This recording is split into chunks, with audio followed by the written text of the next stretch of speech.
yo, welcome to the stream.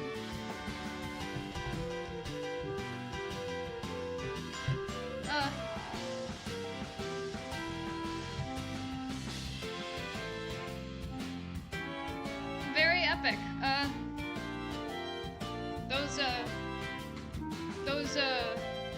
Those president candidates sure can go.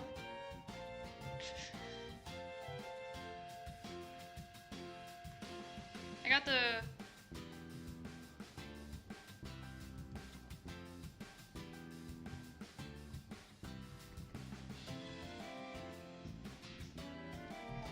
I was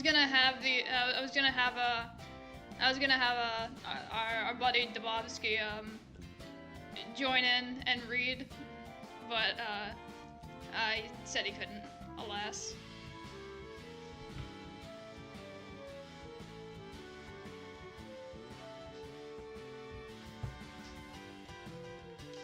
But yeah, this Saturday I'm probably gonna go and finish the current Kanto and Limbus Company. Because I beat the Dulcinea thing again.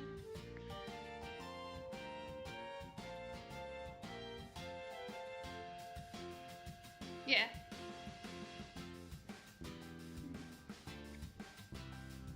You know, today I went to get groceries, and I decided for breakfast I would pick up what was it? I would pick up a muffin from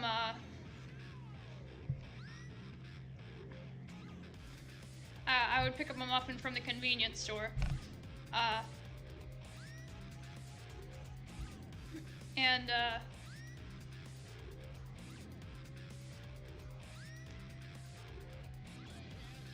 I didn't bother to check like the calories on the muffin, so like I ended up catching a glimpse of it before I ate it. It was fucking 530 goddamn calories.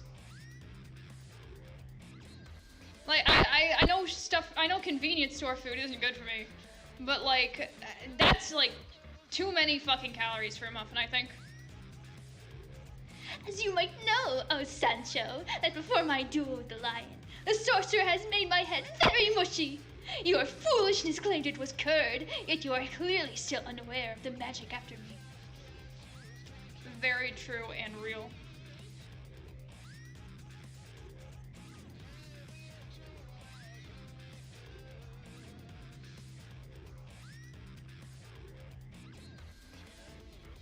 Yeah, I'm gonna wait the usual 5 minutes.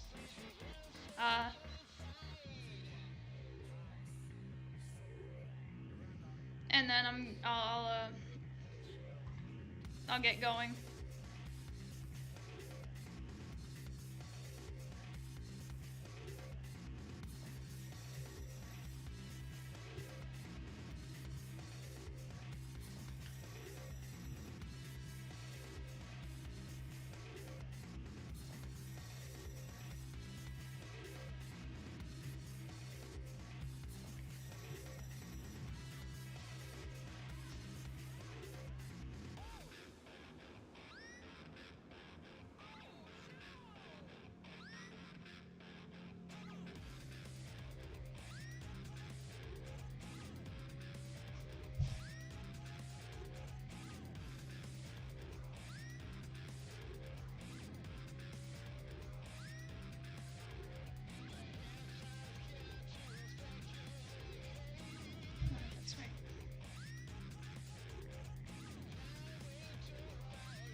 gaming time.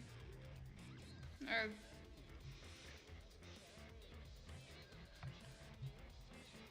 Thus, I propose that you test your theory, for you will soon see that I can tell the difference between curd and sorcery. Go on, fill it with your curd, Sancho, you scoundrel. alright.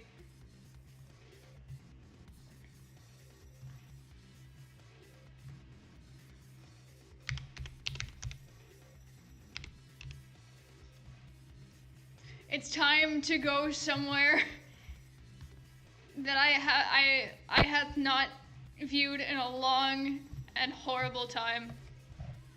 Well, maybe not horrible, I don't know. Somewhere that I have not been in a long time.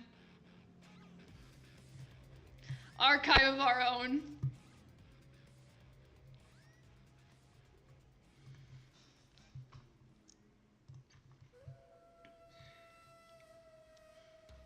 Welcome to the stream.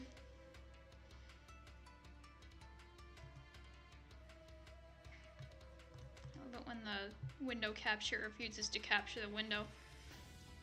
Indeed, it is a glorious time to be alive.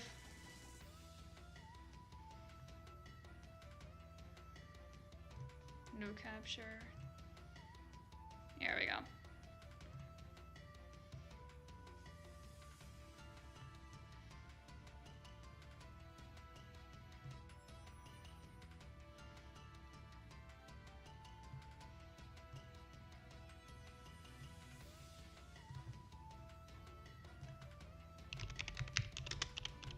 Alright, we'll start with, okay.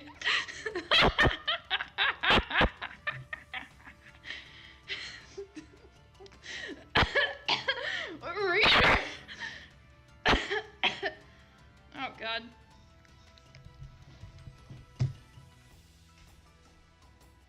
I forgot to mention, I had another energy drink before this one. I think it might become a habit. I think I might form a habit of drinking energy drinks.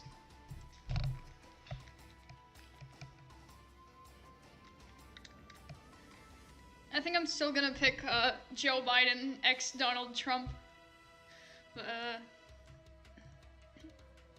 I mean, it'll probably be funny. However, it also may permanently alter, like, your brain chemistry or something. And Sancho, the hemo bars were a wonderful idea, and the barber and priest are simply mad for suggesting they are awful. Clearly, they simply need better ingredients, like cow blood. Fuck. Like cow blood or crickets.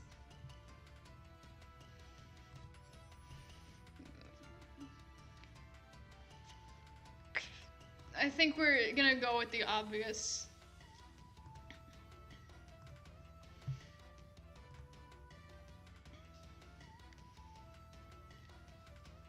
Yeah, they just gotta start putting fucking, just gotta start putting, like, MSG in the hemo bars.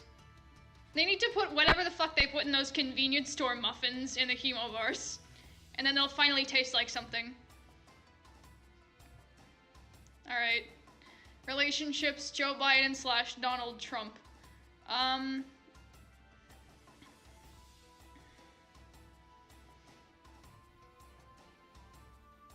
don't think there's any, like, I'm not sure if there's a way to filter stuff out. I don't know. Alright. Who the fuck is Stannis Barth?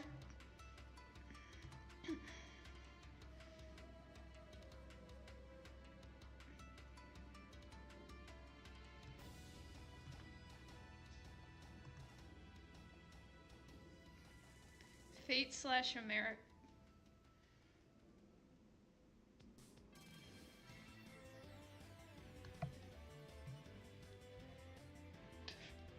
Fate Stay Night.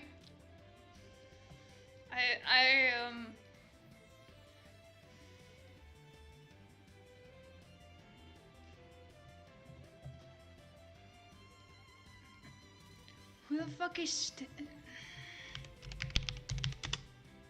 Who is this? What is this?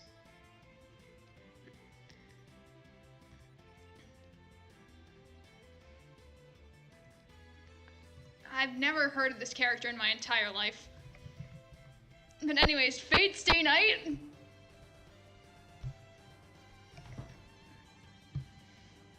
Actually, I'm gonna put this one in the and this one. Oh wait, no.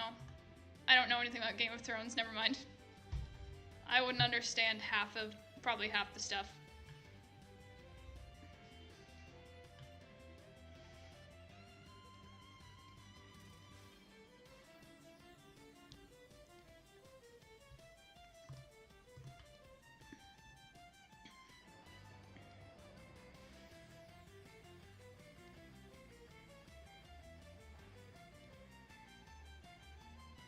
Dementia sick me.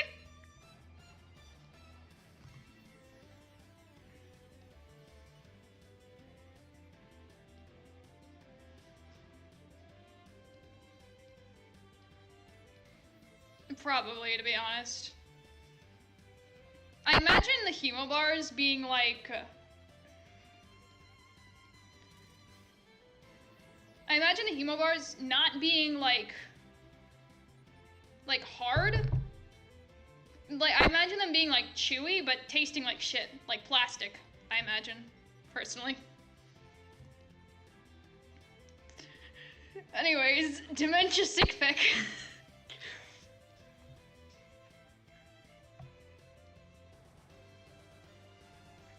I'm gonna skip that one.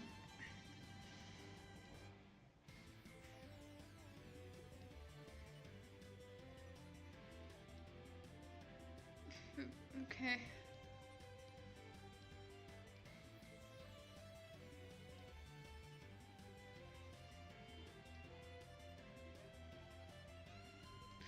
Here we got Joe Biden. We've got one with no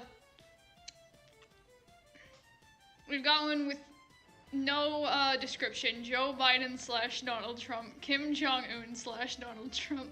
Donald Trump / Vladimir Putin / Kim Jong-un / P. Diddy. Freddie.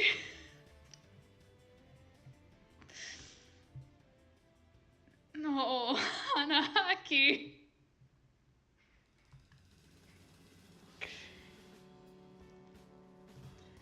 Indeed it is.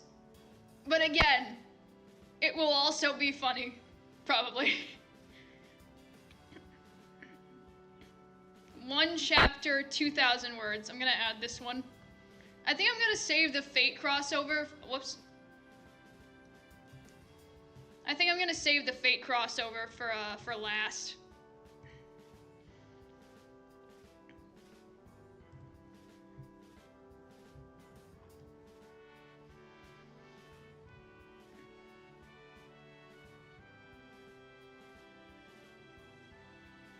What? Oh God.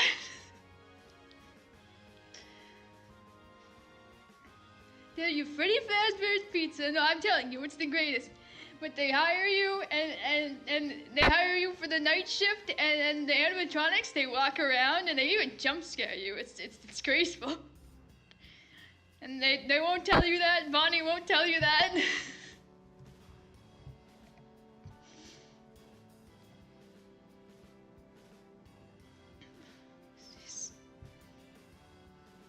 Donald Trump, a university student studying in the Department of Law, is faced with the doings of fate when his parents passes away, leaving him with the prospect of being unable to continue his education.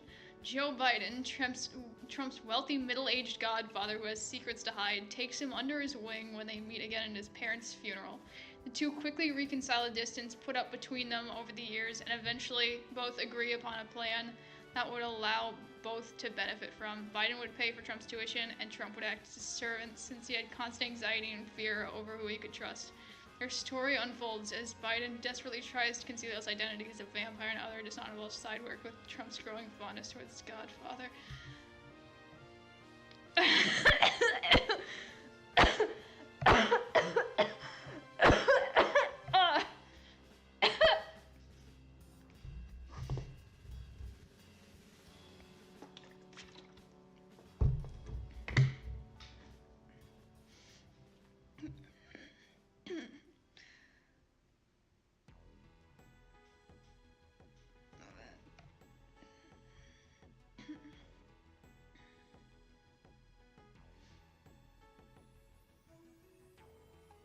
Yeah, you know, I think I'm probably gonna make this the first one, so I'll just put it right here.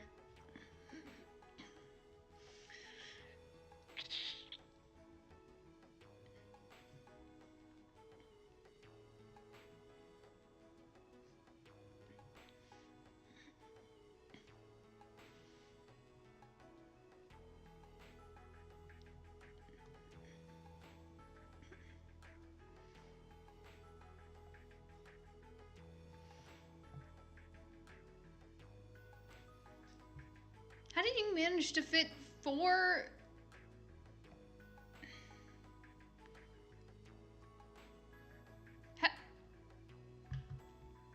There's like 300 words in this. That's like...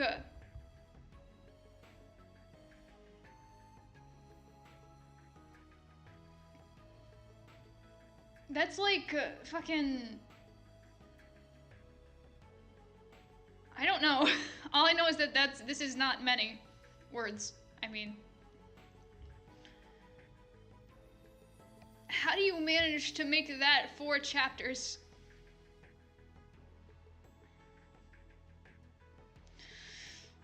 Omegaverse!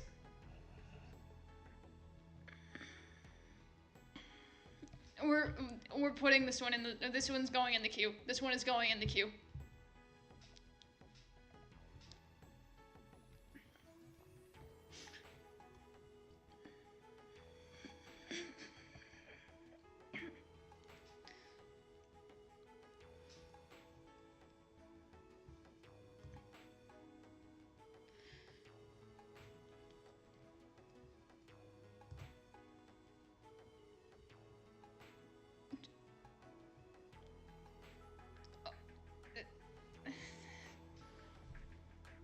Never did I think I would see the day that somebody that somebody would make an OC America fandom.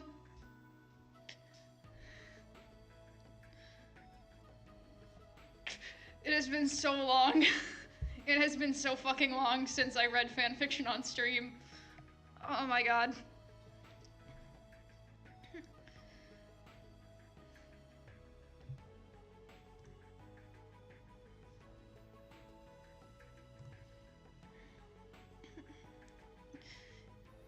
Yeast infection implied. I have no... I think it's been at least a year since I last read fanfiction on stream.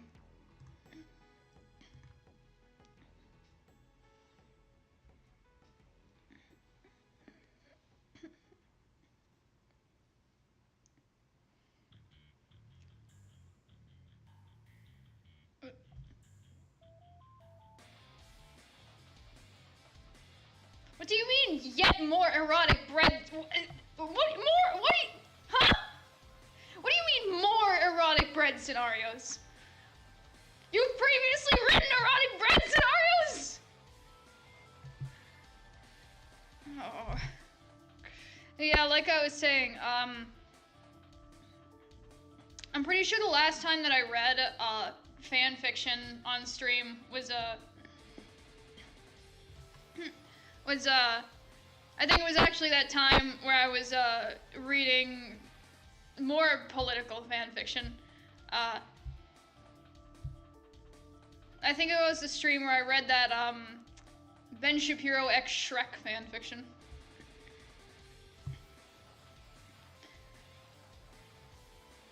But yeah, erotic bread scenarios, I guess.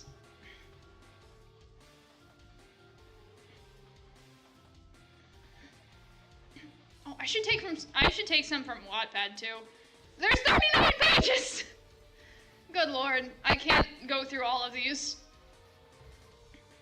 I'm gonna keep looking through these until for 10 more minutes, and then yeah.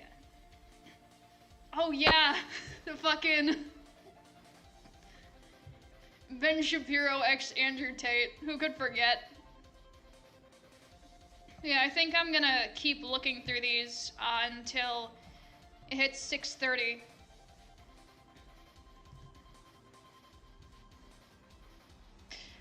Alas. Welcome to whatever this is.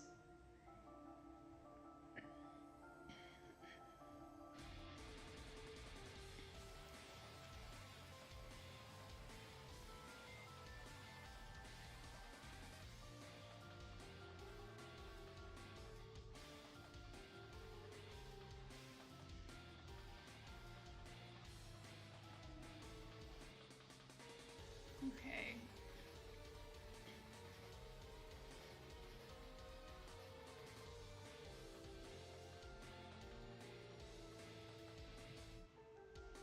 Sometimes you know, considering how many pages there are of this, I start to want, huh? Skylanders!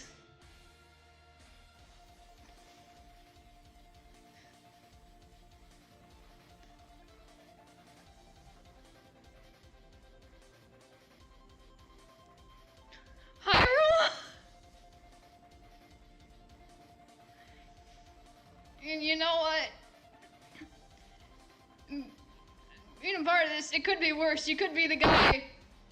You could be the guy looking at this firsthand on his own God-given computer screen.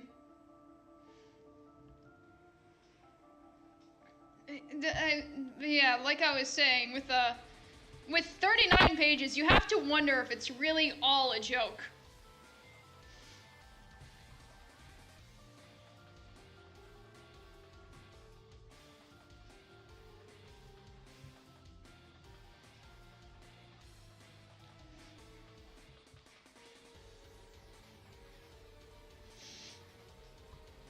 Inside Out?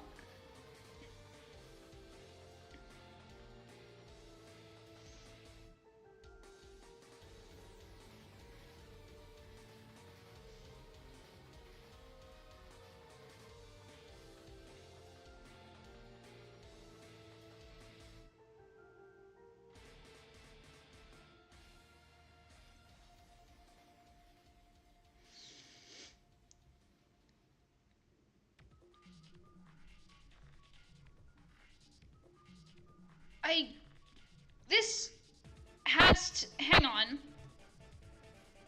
One moment.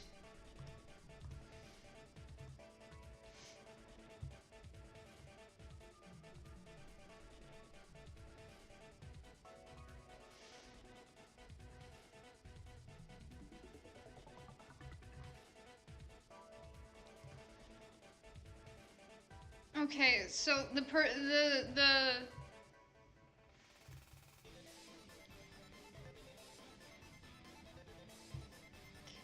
whoever wrote this one specifically with the Inside Out stuff is they only have 2 works, so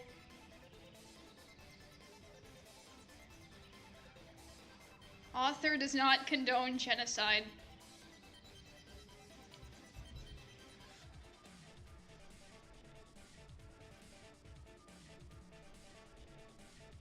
I don't know. Yeah, this has to. You know what? I don't want to believe it's not a joke. So I'm going to believe it's a joke, and I'm just gonna keep scrolling. Bill Cipher Slash the One Slayer. Tommy in it.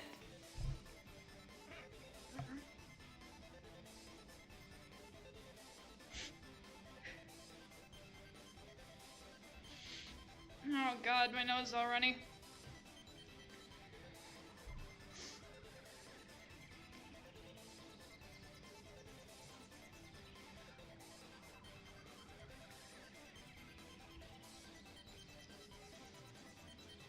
Alright, once I finally hit, almost 30 minutes of scrolling, I'm going to use the bathroom, and then I will begin the reading.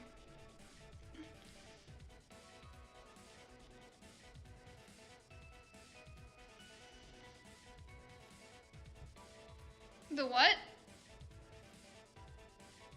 No, I'm not gonna question it.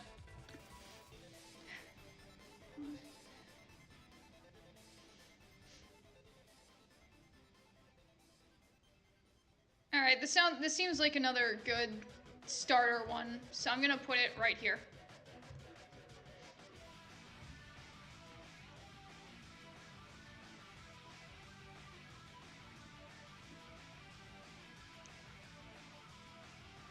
Komaida Nagito.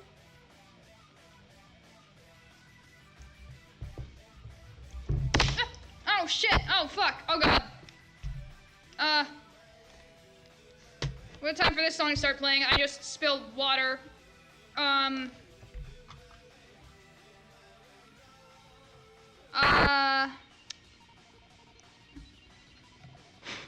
shit.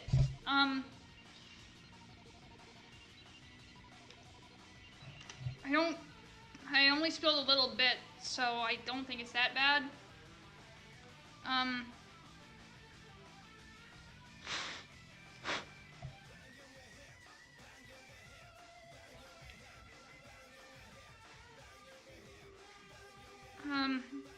It only got on like my keyboard a little bit, around where like the tab and caps lock button are. Oh. Alright. I'm just gonna clean this up a little bit, sort of. Again, there's not much to clean up. There's like a little bit on my monitor.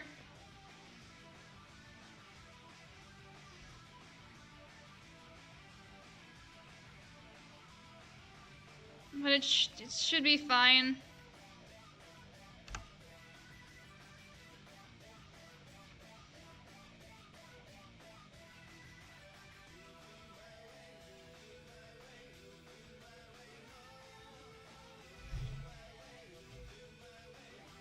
Alright, oh, damn it.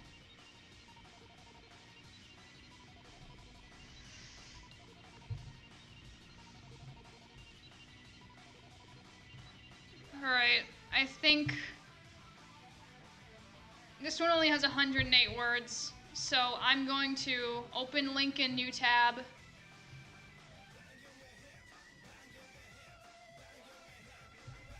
And then I think, actually, since it's the shortest one, we'll just start with that one. So I'm going to use the bathroom, and then I will start reading.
return.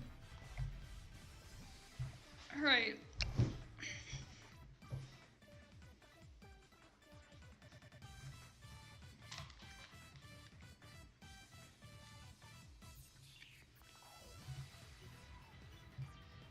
Yippee!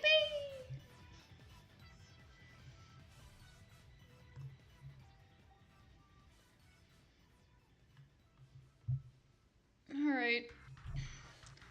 I don't know why it says adult content. There's nothing that says... There's nothing that implies anything sexual, so I'm going to assume it's stream safe.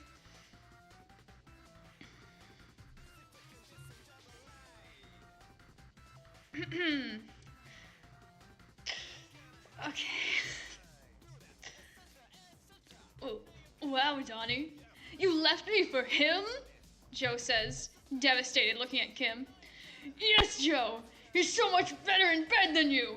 And your creaking bones. Oh, wait, that's... Oh. I thought that was like fucking... I thought... Whatever. It doesn't matter. I'm not thinking that... I'm not going to think that hard about...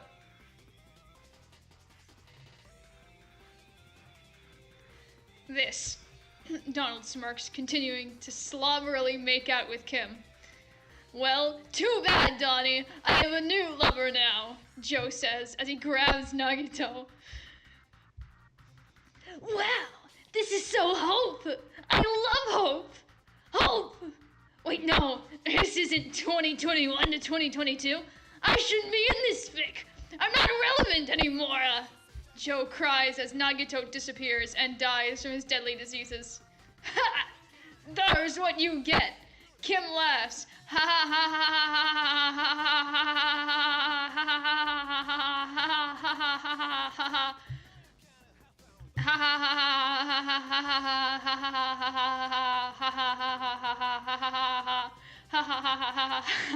Hang on. One moment.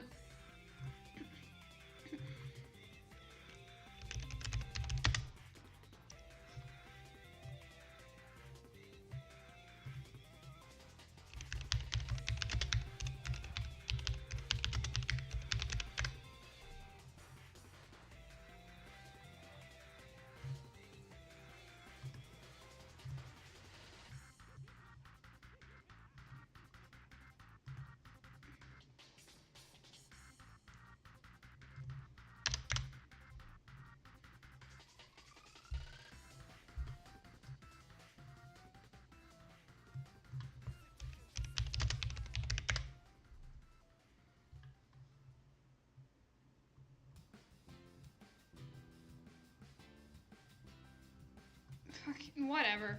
I was gonna like play a sound clip of like Wild Hunt Heathcliff laughing, but there was only one. It was really, really, really quiet.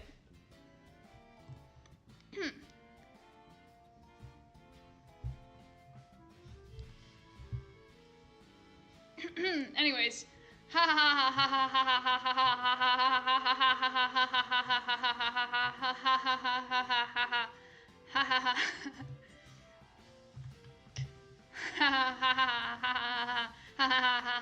Hope, hope, hope, go, hope.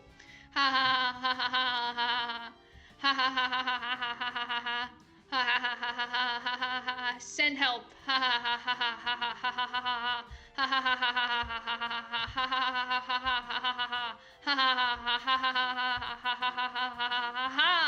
Wow, I'm ultra. This is almost like looking in a mirror.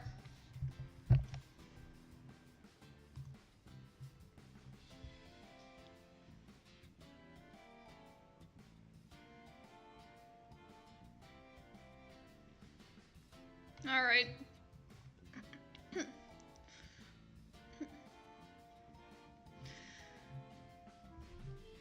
No intro. We ball.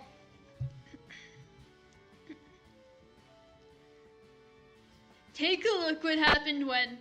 A sharp snap-like sound echoes through the stands. Trump pauses for a moment.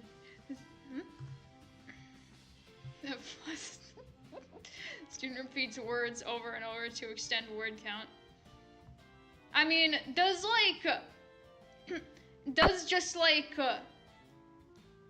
25 lines of ha ha ha ha ha even count as like multiple words?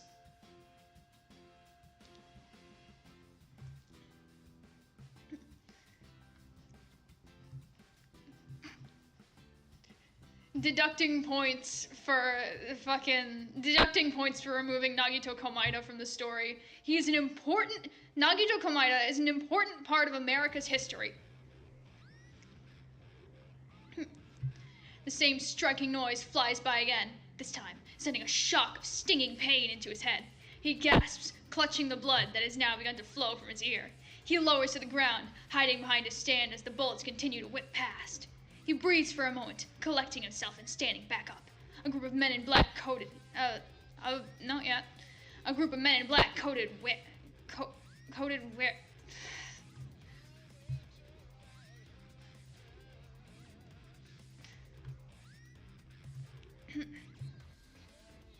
A group of men in black coated wear cover him as he raises one fist to the air and yells, "Fight!"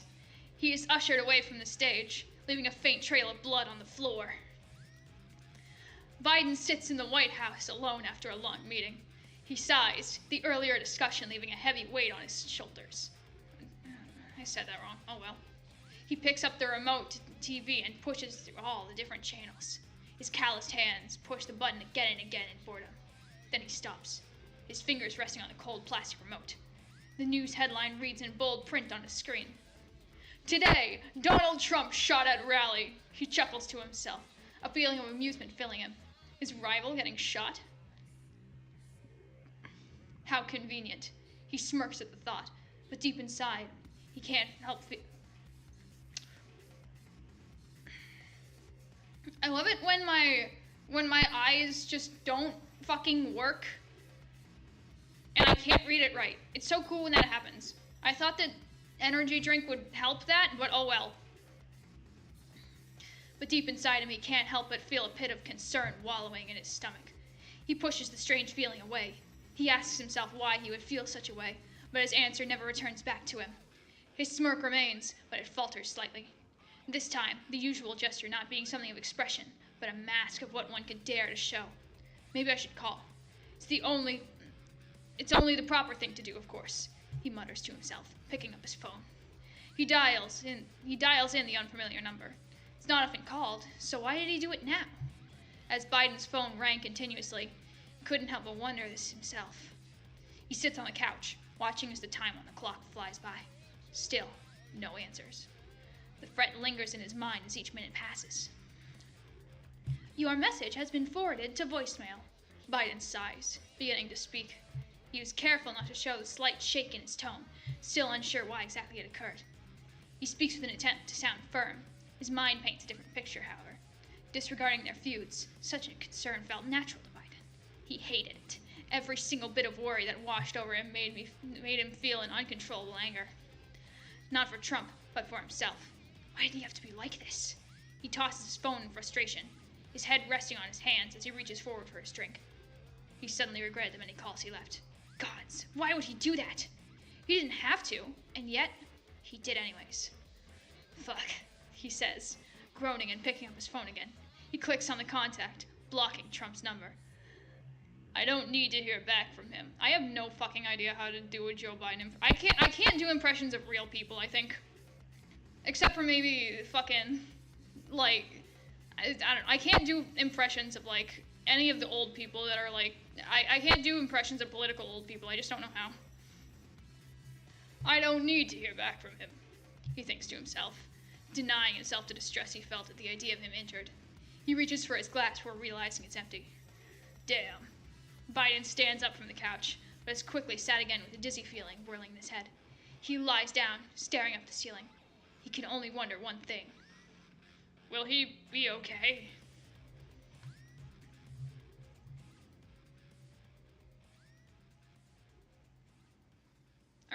This is clickbait. None of the characters none of the listed characters appeared in the story. 0 out of 10. Literally unreadable.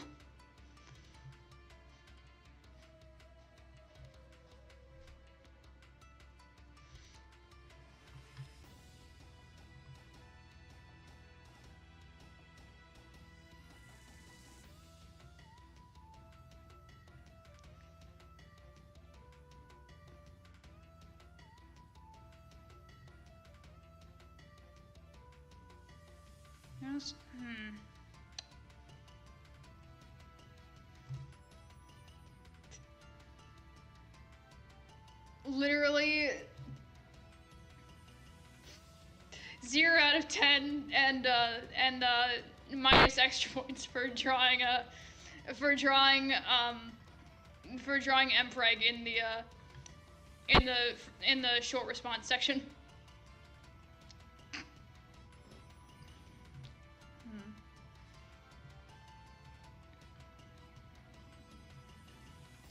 October 15th, 2020 was a bright and sunny day, but Donald Trump felt anything but. For it was the day of his debate with his arch-enemy Joseph Biden, his greatest rival since his childhood bully Tommy Raymond. He was feeling nervous, for more reasons than one, for he had been thinking about Biden all week. No, all month. He could never get him out of his mind. Every dream within his slumber, and every thought whilst he was awake of the very man he swore to defeat and humiliate. But why was he constantly thinking about Biden? Biden must have done something to him, to increase Biden's minimal chances of winning by occupying his mind. He deduced that Biden must have resorted to sabotage, and that's likely he was thinking. And that's likely he was thinking about him day after day, night after night, afternoon after afternoon. Trump's head filled with more thoughts of Biden. What should he wear to impress him? What should he say to sound smart and intelligent? He just needed to act confident and pretend to be smart and clever, and he would be cool and awesome. That's what Trump's mummy always said to him. If his mother thought he was handsome, so should all the other occupants of this world, America. Biden would be no exception. I can't let Biden win. Smart, competent, strangely attractive Biden. He thought assertively as he walked up the stairs to the debate hall. I have to impress. I mean, defeat him and show the world how great of a president I am. Before he knew it, Trump was on the stage, looking at his unfairly attractive rival. His breath caught in the back of his throat and his mouth dried instantly at the sight of his good-looking, yet slightly focused face. God damn it.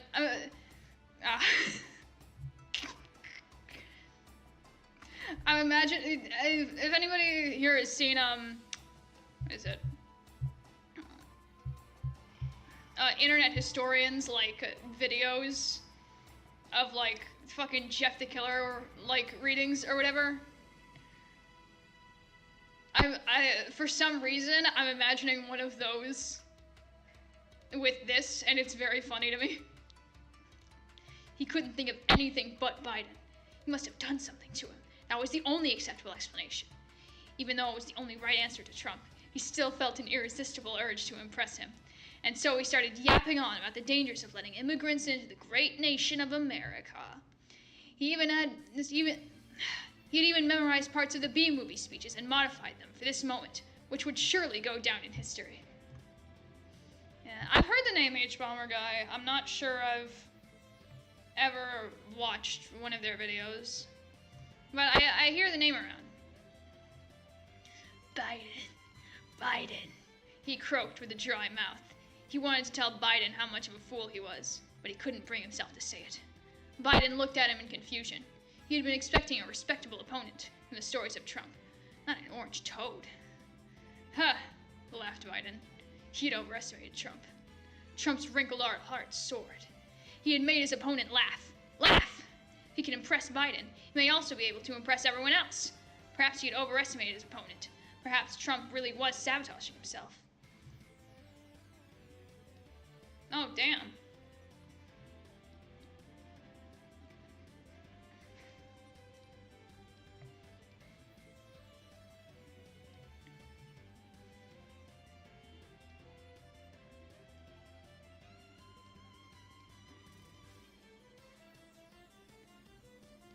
I was not aware of this.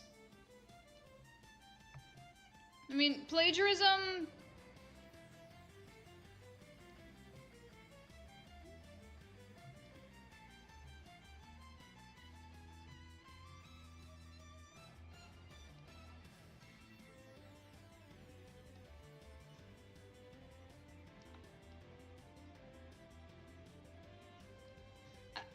I'm going to be so honest. I have no idea what that's referencing. I don't know what the Mandan Cape is.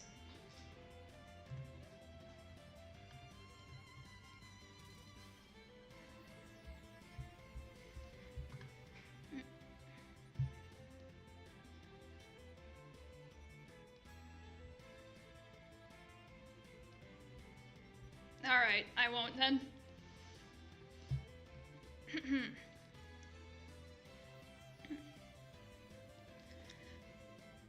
Biden made some offhand comments about civil rights and called it a day. The media swarmed around him as he strode out, leaving Trump alone in the hall, with only his fantasies to accompany him. He sighed and ran after Biden. He had some concepts of a plan about how to confront him about the incredibly mind-boggling magic he had done to Trump. He grabbed Biden's muscle to Trump only arm and stopped him in his tracks. "Hi, Joseph. Can we talk? Alone?" Trump confessed to Biden that all he thought about was him and expected some kind of romantic response or confession about how he really had done something to his head. However, all Biden responded with was a cryptic, "I know. I think about you too." Not in that way, though, because I didn't know you were so freaky. There was an awkward silence for a couple of seconds. Finally, Biden broke the silence with an astonishing confession, just not the type that Trump had expected. "You see, I am your childhood rival, Tommy Raymond, and I am back for revenge for what you have done to me in the past," Biden screamed with barely suppressed fury and unparalleled freakishness. Trump's heart, which had been on cloud 9, fell and crashed through the crust of the earth and descended into hell. Biden drew his sword out of his pants, and in that moment, Trump knew he was endangered. Trump started ugly sobbing while kneeling in front of him. He clasped his hands together and begged Biden with fear in his eyes and voice. "Don't hurt me, please! I love you!" Hopefully the kind made of metal. Biden did not give a damn. He stabbed Trump and then walked out of the private room. "No one will ever find you, and my chances of being president are certain now that there is nobody in my way." Biden was certain that except for the old goat, there was nobody that could or would threaten his presidency. In the end, even though he had...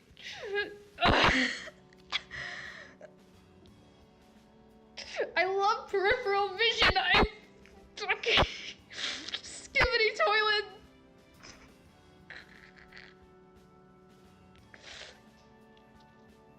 God.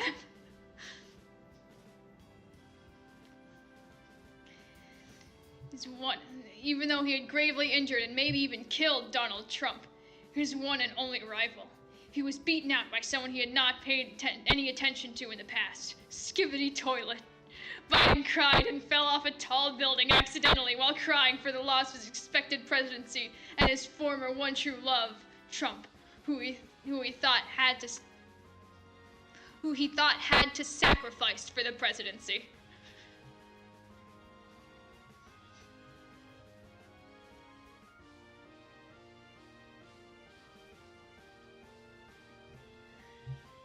Incredible.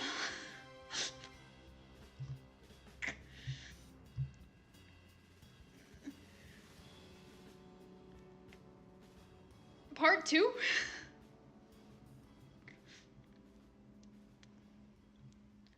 Okay, I guess that there's another fucking part of this that I have to read.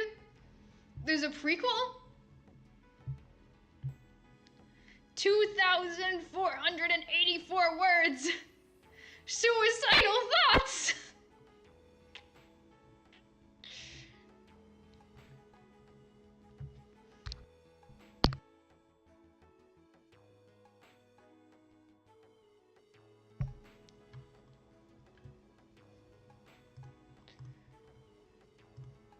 Oh, 3,000 words.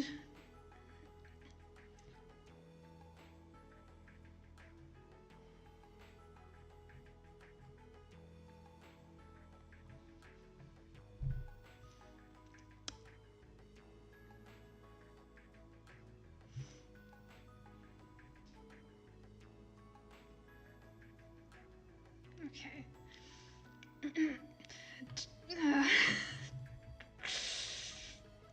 Word 1.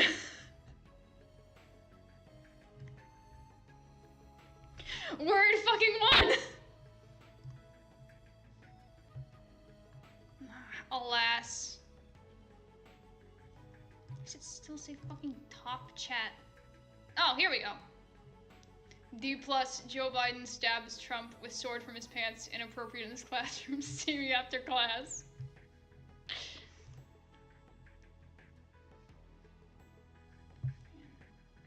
Hang on.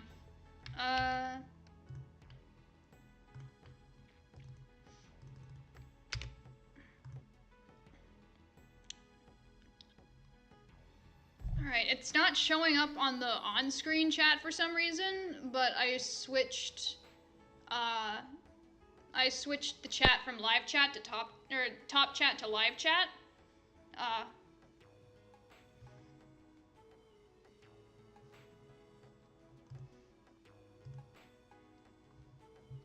So it doesn't show up on screen, but I can see the funny.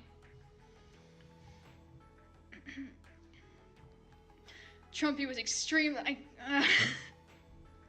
feel like I just died after saying that.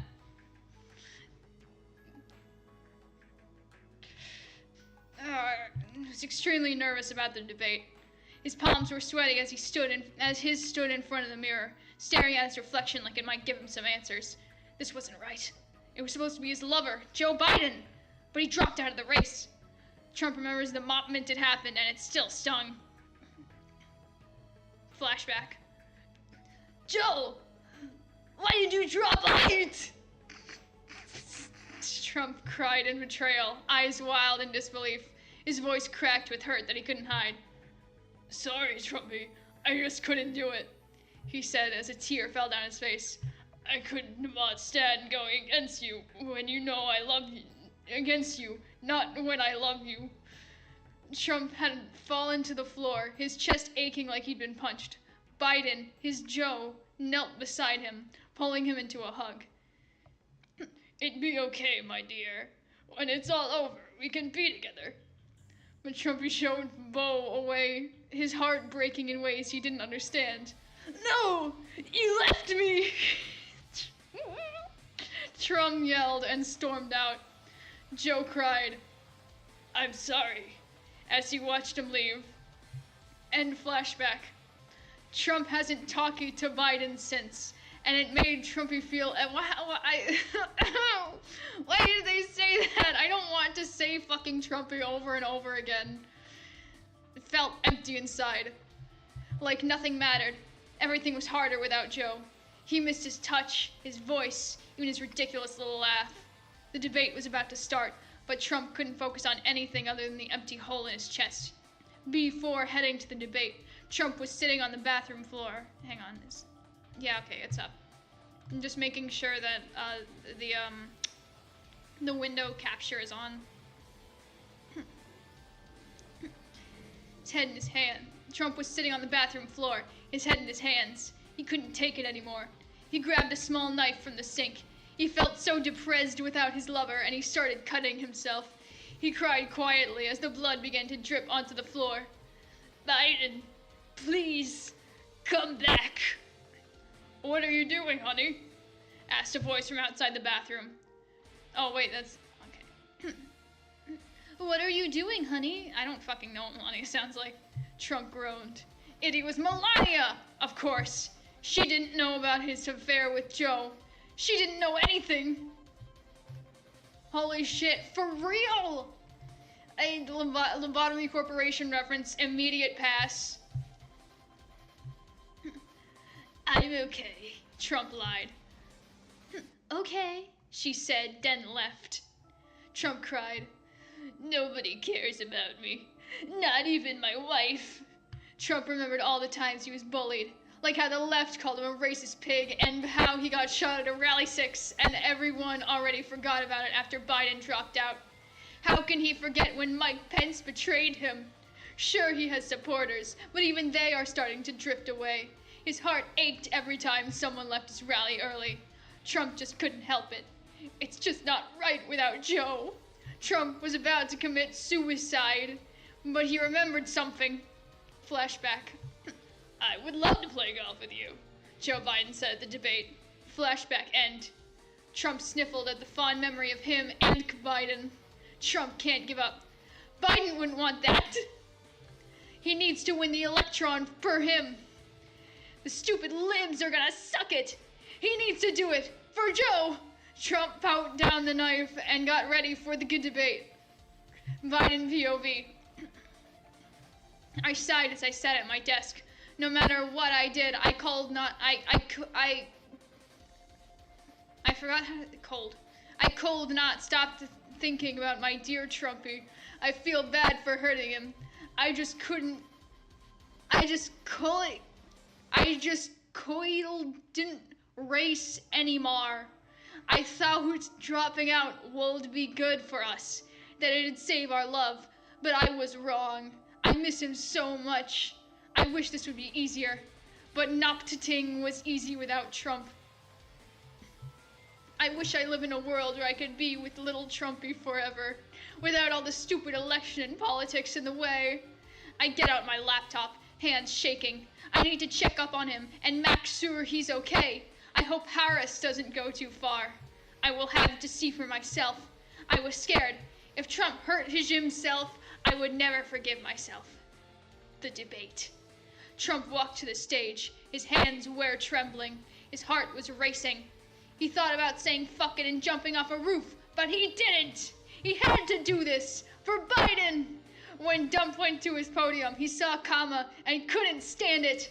Last time he did this was with Biden. She came to him and shook his hand. Trump shaked as he shook hands with Hassis. He could handle yelling at Biden, but Kamala? That was a different story. He promised he would only do hiss with Biden. Hopefully Biden doesn't watch the debate. Hello everyone, welcome to the debate between Vice President Kamala Harris and former President Donald Trump, said the moderator. Let's start with you, Harris, about the economy, the mod said. Oh no, Trump thought.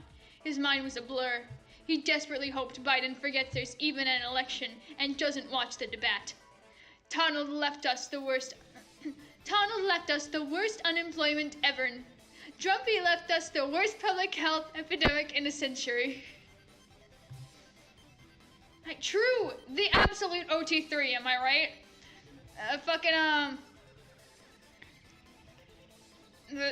What's the Trump Biden Kamala ship name?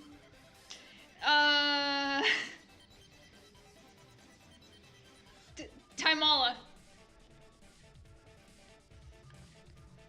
Peak. Absolute cinema. Trudenma.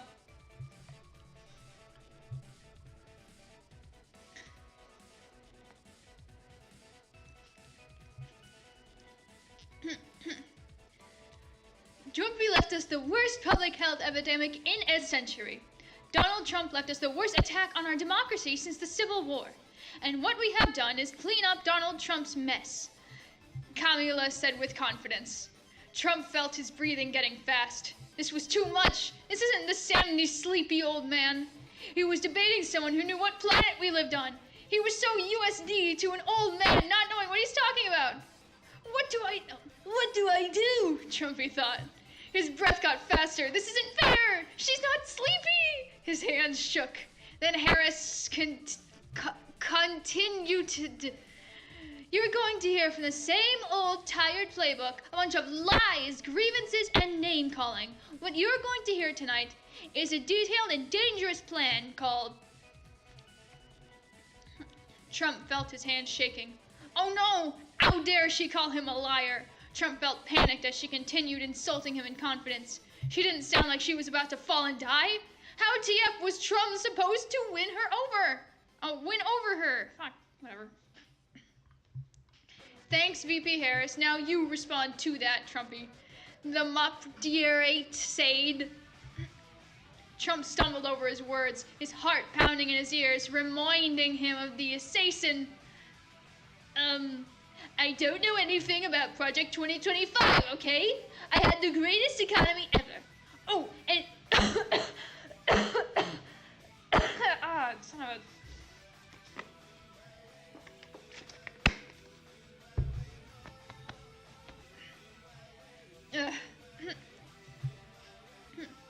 Oh, and it's the immigrants' fault, and it's her fault for inflation.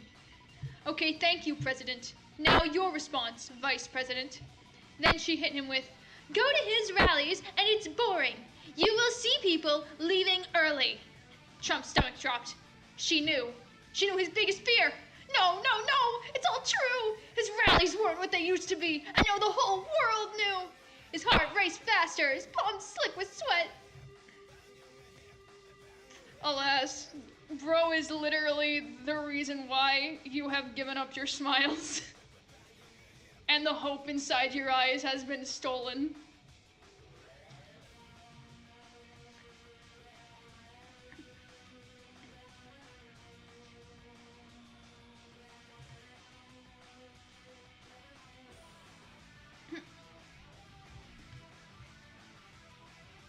"Nobody goes to her rallies," Trump yielded. He knew it was wrong, but he couldn't stop himself. Thank you, President Trump, but then Trump interrupted. He couldn't tail it anymore. Why can't it be like the old times, when it was Sleepy Joe so he could yell at him the whole time? It wasn't fair! Not fair! Not fair! Not fair! Not fair! "She's a dumb bitch letting immigrants into this amazing country and running trans-opiations on illegal aliens," Trump shouted. He could feel tears forming, but he had to hold it back. He couldn't cry on television. Thank you, Trump, but we need to move on. "The immigrants are eating dogs and cats," Trump shouted. He didn't know what came over him. It just slipped out. Oh no, this is bad. He knew he was losing, but he couldn't stop himself. "And it's her fault. She started the war in Ukraine, and I was your best president ever." He heard Kamala laughing at him. How dare she? That look on her face made his blood boil. Trump couldn't ever look in her direction, because what's the point if it's not Sloppy Joe?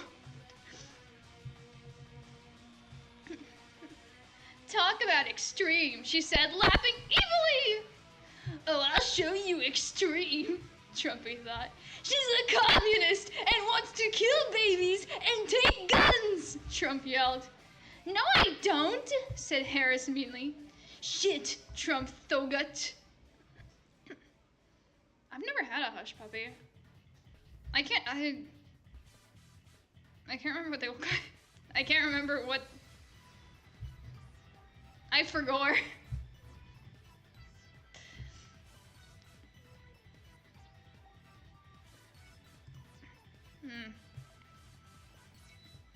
Alright, understandable.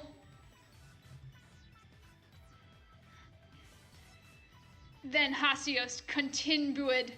"I traveled the world and talked to world leaders, and they all say Trump is a disgrace, lol."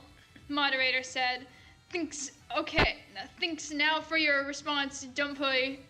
"Oh yeah? Well, I hug all the world leaders like Putin and Lil Kim because they take me seriously. If I were in office, the war never would have happened. If I was in office because they think Sloppy Joe is too sleepy, but they love me," Dump yelled sadly. God. This is like... I have the background music playlist on shuffle, and it just so happens to be playing like the perfect fucking music for this. Oh, holy shit. I just checked the fucking election results. Oh, Jesus Christ. I clicked on the fucking tab. Chat, it's...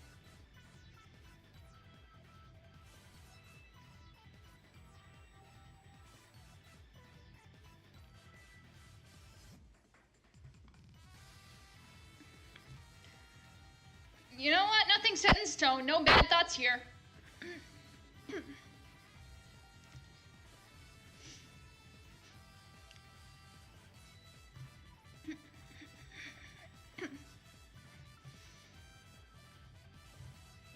Alright.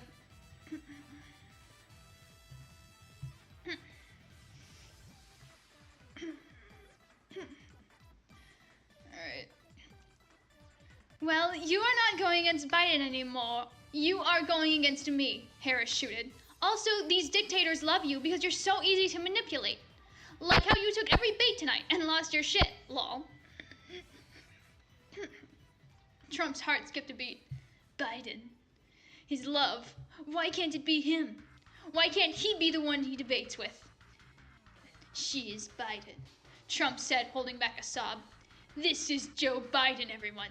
This is Sleepy Joe, Trump said, imagining Biden was right there with him. But reality hit him. No, lol, Harris said. Oh, God. The modder Satpur then said, all right, well, anyways, I think we're done. Let's finish with our closing statements with our candidates. I said that wrong. Oh, well. Don't worry, Trump. You will get to go last. Thank God, Trump was so stuck in thought. Everything felt so pointless without his lover, Biden. Why can't it be so simple? Why can't he be with his lover and live happily ever after? Cammy was nothing like Biden. I forgot how to pronounce cold again. She cold never replaced Biden. Trumi braced for Kamala's closing statement. So I think you've heard tonight two very different visions. Yep, no way, that's spelled right. Two very different visions for our country. One that is focused on the future and the other that is focused on the past. And an attempt to take us backward. But we're not going back. And I do believe that the American people know that we have so much more in common than what separates us, and we can chart a new way forward. Trump's mind blurred and couldn't even hear what she was saying anymore. He felt his chest get tighter. It was like he could feel the votes losing. Damn it. How could he let this happen? All right, thanks. Your turn, Trumpy. Fuck this dumb bitch. She's a lying commie, okay? She could have done the whole time because she was vice president, okay? Trump said sadly. Okay, cool. Bye, guys, said Damon. Kamala was smirking as she left the stage. Trump felt lightheaded. Oh no, this is bad. He just knew that he was going to get clowned by the media. Stupid libs want to ruin his day. How is he going to get through this? Biden POV. What have I done? I thought. I saw the debate and my little Trumpy was falling apart. He was so lost without me. No, I didn't mean for this to happen. What's even worse is that he was talking about me the whole time. I can see it in his eyes and the way he compared Kamali to me. It was like he missed me. I started to cry. This was all my fault. Flashback. Biden, whispered Trumpy one night. Yes, my dear, Biden replied, running a hand through his hair. Do you promise we'll be together forever? He asked sensitively. Yes, I don't want to say that. Oh well. Power threat. Yes, my little Trumpy. We will always be together. I love you, Biden said as he kissed Trumpy on the forehead. Thank you. I love you too, Trumpy said. Biden smiled and hugged him. Flashback end. Joe Biden sobbed as he held a picture of Trump. How could it have been so selfish? Now Biden knew what he had to do. He needs to check up on Trumpy and make sure he's okay. Biden grabbed his coat and left the White House. He had to find him, but where could he be? I mean, again, it could be worse. You could be the guy who's reading all of this out loud. Trump BOB. I stood on the rooftop, staring down at the street below. I cried as I watched a TikTok of someone mocking me. Damn it, why did I say this? I let my grief get the best of me. Now everyone is laughing at me. I can't do it anymore. This was it. The end. No more debates. No more rallies. No more pain. I left a letter for a bow in my pocket.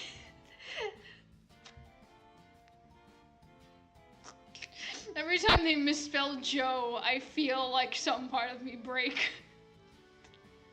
One last goodbye. But then, Trumpy, no!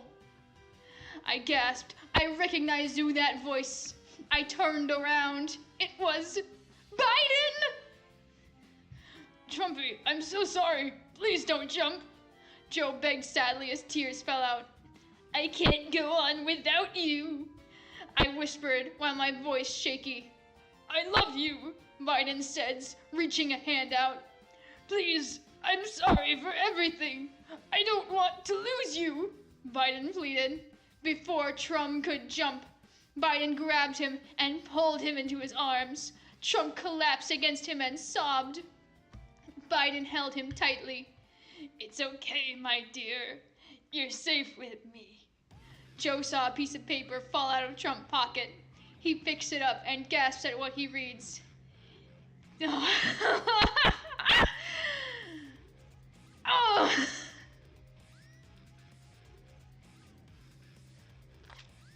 I think I just took white damage.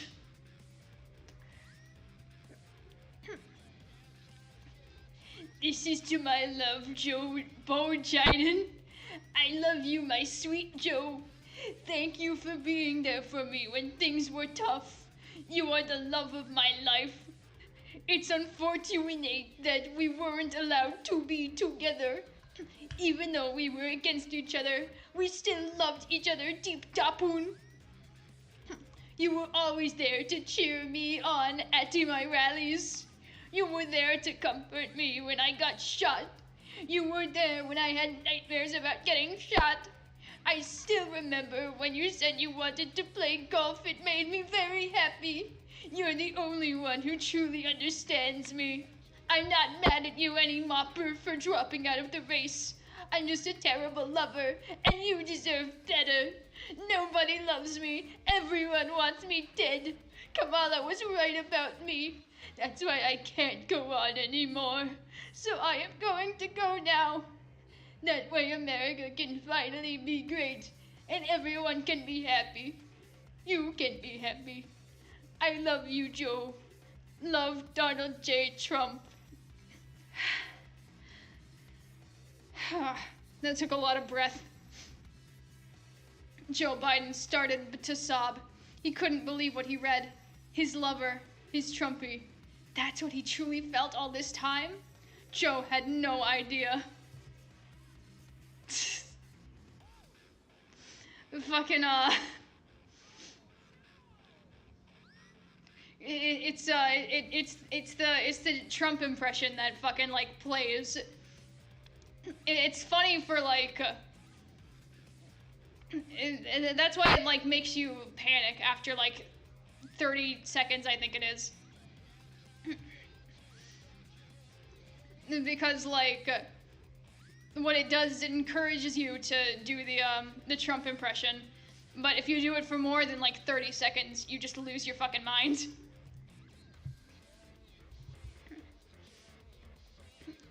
Joe had no idea. Joe Biden pulled Donald Trump and embraced him. "I'm so sorry. I had no idea," Joe said sadly. "I love you so much. I didn't know you felt that way."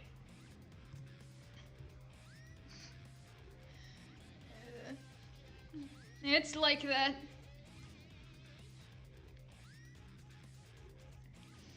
Trump couldn't speak anymore. The weight of everything hit him all at once, and he broke down completely. Nothing else mattered. Not the election, not America, just Joe. "I love you, Joe," Trump said, crying. "You're the only person who cares about me." "Don't worry, Donald. From now on, I will be on your side through the election," Biden said, comptrolling Trump. "Whether you win the election or not, I will be there to support you." All right. Have fun. Have fun with the chores. Yeah. And for the first time in a long time, Donald felt like could breathe again. And then this one, now we finally reach the second, oh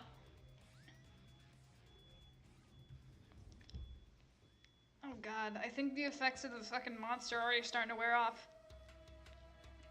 Oh well, gotta keep my head in the game. Cannon.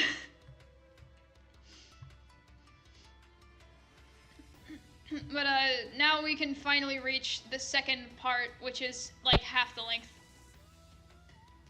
Here's my prediction of exactly what's going to happen. Says the summary. It is now sometime between November 5 and the 8th, or whenever this election will get called. A random CNN news reporter said, "Okay, everyone, all the votes were counted, and Kamala Harris won the election." I mean, if you look at if you'll take a look at the map right now, it doesn't seem like uh-oh.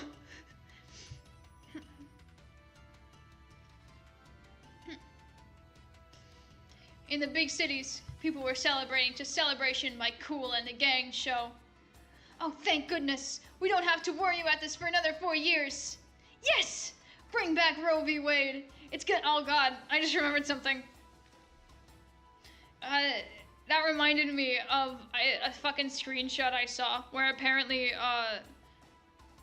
Roe v. Wade was brought up in, like, a Supernatural fanfic. Like a fucking fan fiction for that show that's called Supernatural that all the Tumblr people really like. Anyways, it's gonna happen now, right? Finally, a woman president! Please step on me, Mommy Harris! Guys, I just woke up from a coma. What's happened since 2015? Bernie Sanders grumbled at the mic, his frustration on his face evident. "We probably wouldn't be in this mess in the first place if you guys just nominated me in 2016.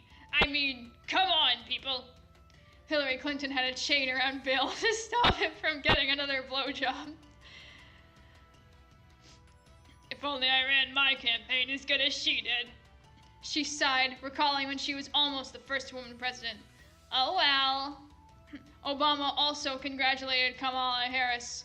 "Well, folks, we've been through so much ever since my second term ended. I'm proud of you for pulling through such challenges, and we are going to move forward." Meanwhile, the Republicans were having their own ways of processing the results. "Maybe we can pick someone else next time, for God's sake. I'm disappointed, but I'll accept the results. It was a fair election. We have a woman president. Would that make Douglas Emhoff the first lady? I just prayed and God told me this election was stolen." Does a woman president make us less masculine? Oh shit, my dick is shrinking. Ben Shapiro was sweating. Ben Shapiro was sweating, typing frantically on a random computer. "According to my research, hypothetically speaking, it's not statistically possible that Trump lost. If you look at the facts over feelings, numbers, feelings, snowflake shit, I can't think of anything." "They should have nominated me in 2016, said Ted Cruz. "Fuck this. I'm going to Cancun. And fuck you, Texas, for electing that bald fuck." Fox News was like, "Well, we wanted Trump to win, but Kamala did, so we will accept the results. We're tired of him anyways." Apparently, Marjorie Taylor Greene wasn't happy about it. "This is a sham! A woman president? What's next for president? A gay person? A dog? It's outrageous!" I just realized this one doesn't have any typos. Kinda disappointed. She said, pointing her finger fiercely, "The liberal media is brainwashing you, but they haven't fooled me. I'm gonna start my own country where true patriots can live." Oh. Whoops. Yeah, I just said there's no typos, and then there's that.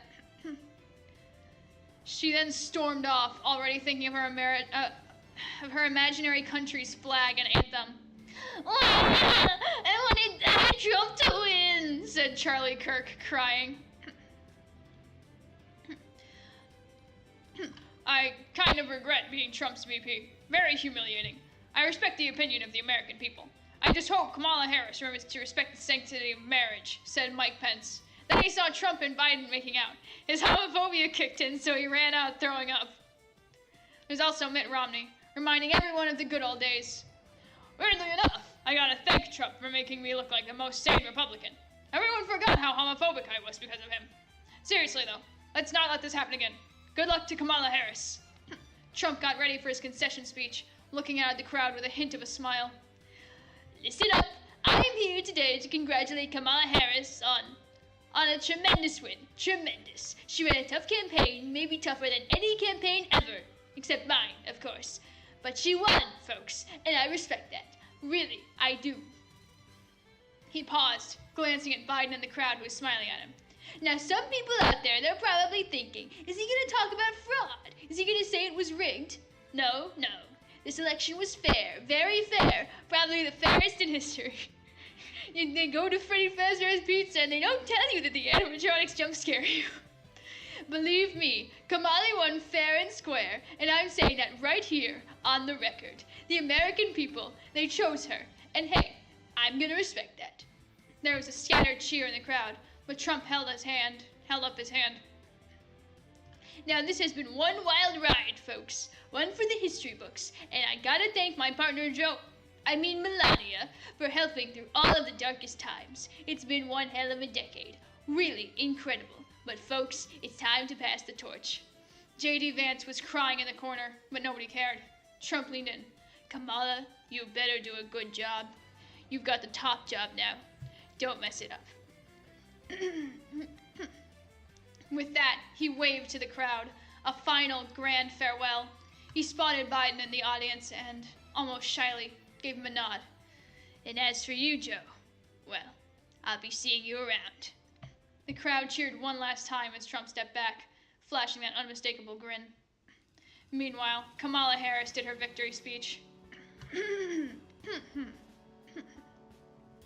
Thank you to the American people for electing me as their next president. Thank God Biden dropped out.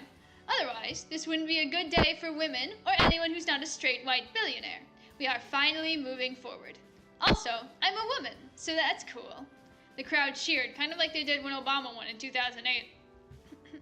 Then Trump was walking with Joe Biden holding hands.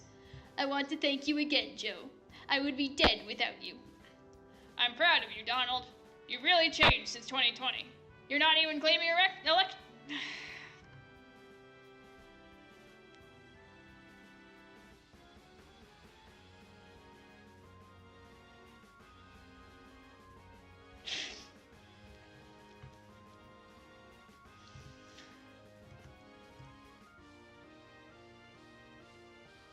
I'm going to turn up the background music just a little bit.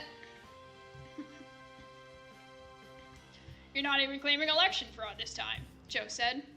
Then Trump said, I realized that becoming president meant I won't be with you anymore. I would rather lose the election than lose you. Wow, you love me more than you love being president? Joe asked, all surprised. Trump nodded. Yes, I'm ready to spend the rest of my life with you. You make it all worth it.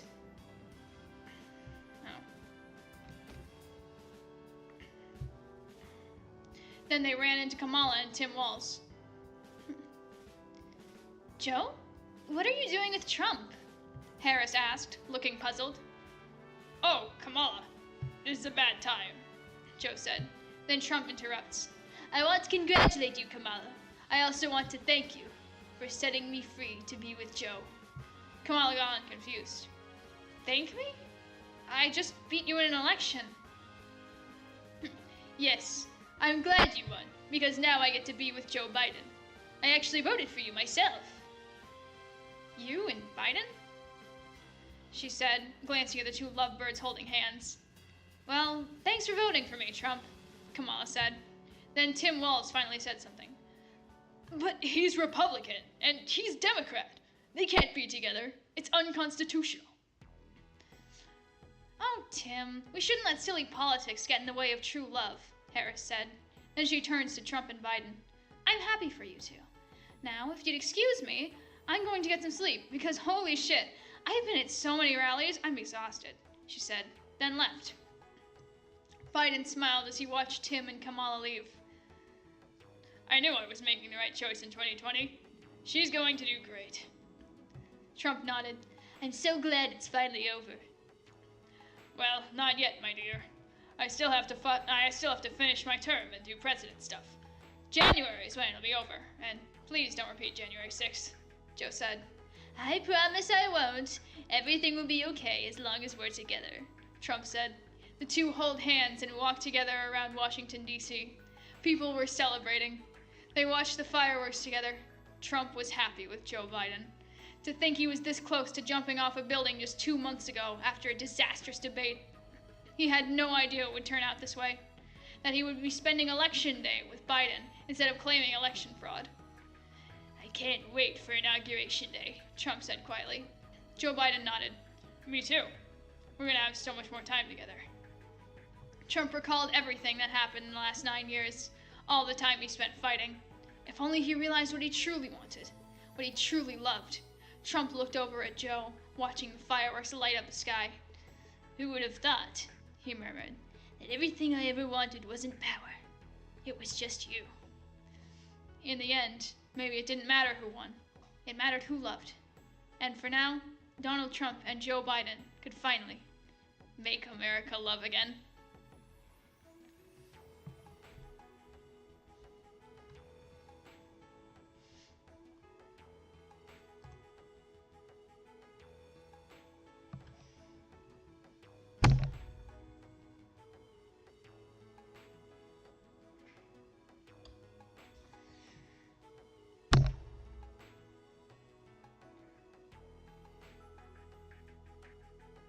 I feel dizzy.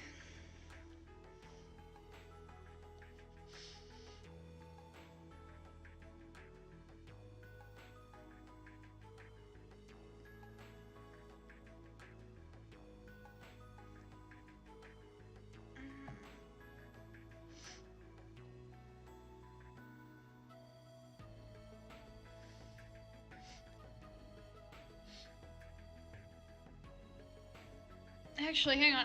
How long is the Fate Stay Night crossover? Okay, it's only one so far, and it's only 600 words. Oh my god, nobody's summoning a certain Austrian painter, I promise. God. Female Vladimir Putin.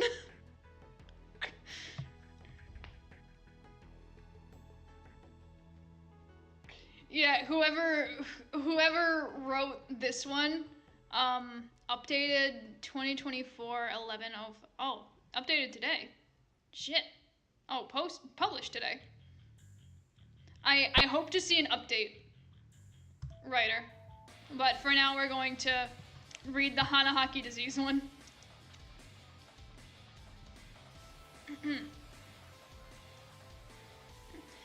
He's tired of pretending. Tired. So tired.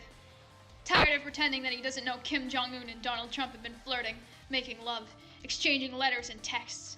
Pretending he didn't know that Donald was constantly slipping out at night to stand on the balcony and call Kim. Even in the chilly, icy air, Donald would slip on a coat and step outside, thinking that Joe wouldn't know, that he wouldn't mind. And he doesn't mind. No, not one bit. It made it clear at the beginning of this that it wasn't serious, that they weren't together. It was just casual. Yet, the more this went on, the more he questioned what casual even meant to Donald, what Joe meant to Donald. Was it more than kisses like pink cotton candy on the comfy couch in Joe's bedroom?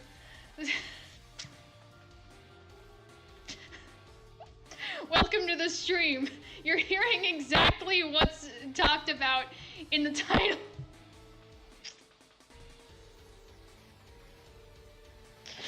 God, it's so fucking well written that, like, you forget what it is, and then you remember that this is about fucking Donald Trump and Joe Biden, you lose your shit. Oh, good lord.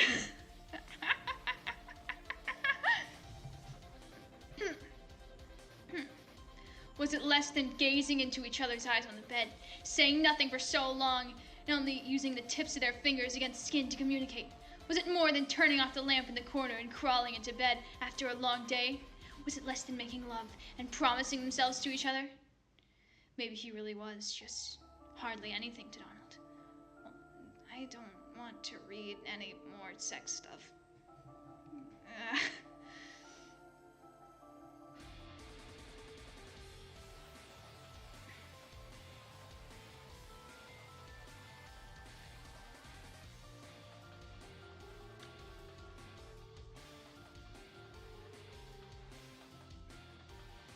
You know what? I'm gonna skip this one. Worried it won't be, stream friendly. Instead, we'll move on to something objectively worse.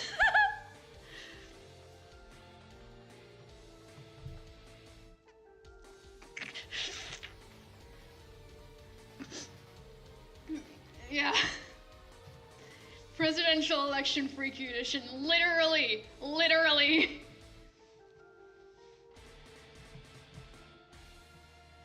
God.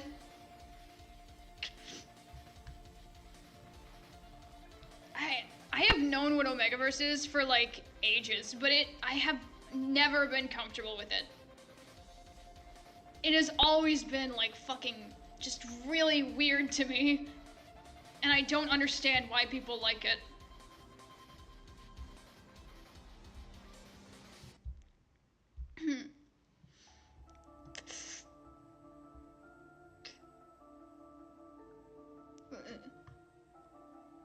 You mean back to what do you author? What do you mean you're finally back to your root ship? What did bro mean by this?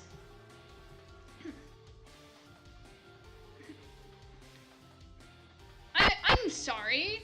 No, there's no fucking way that this is a serious fan fiction. There is literally no way. There is literally no way.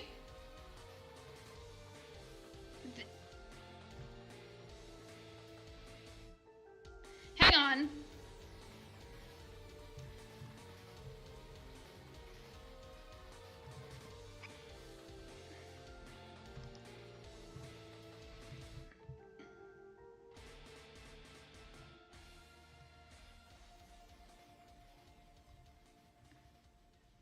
Why does it feel like every single... Oh, why...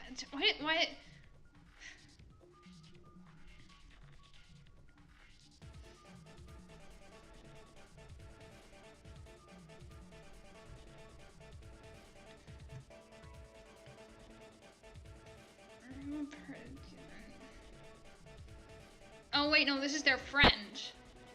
I think.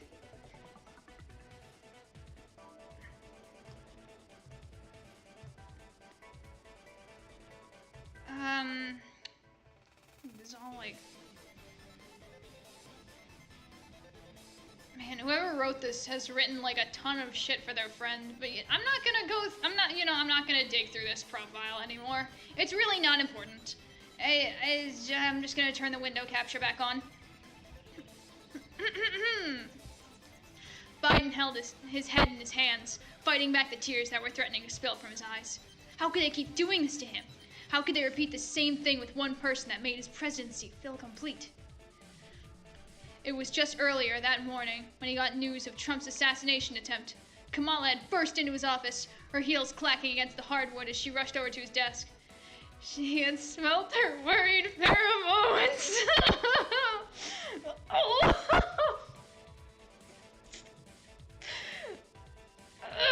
Oh, God.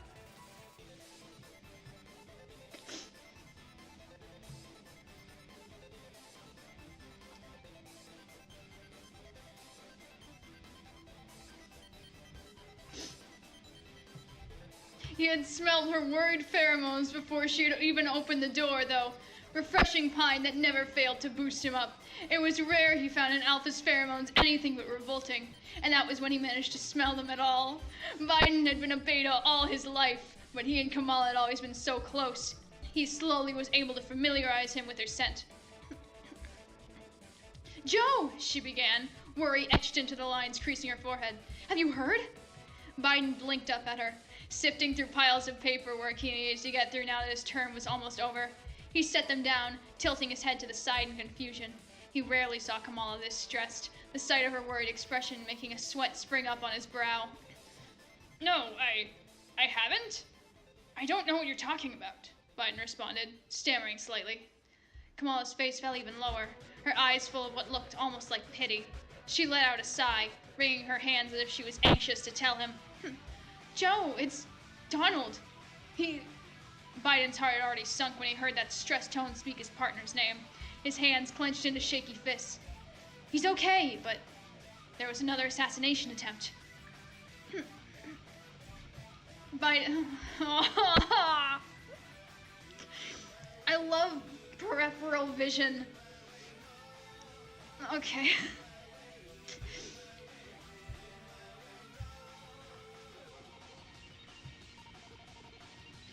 Biden Biden felt the walls were closing in around him, his big president chair sinking down into the floor underneath him.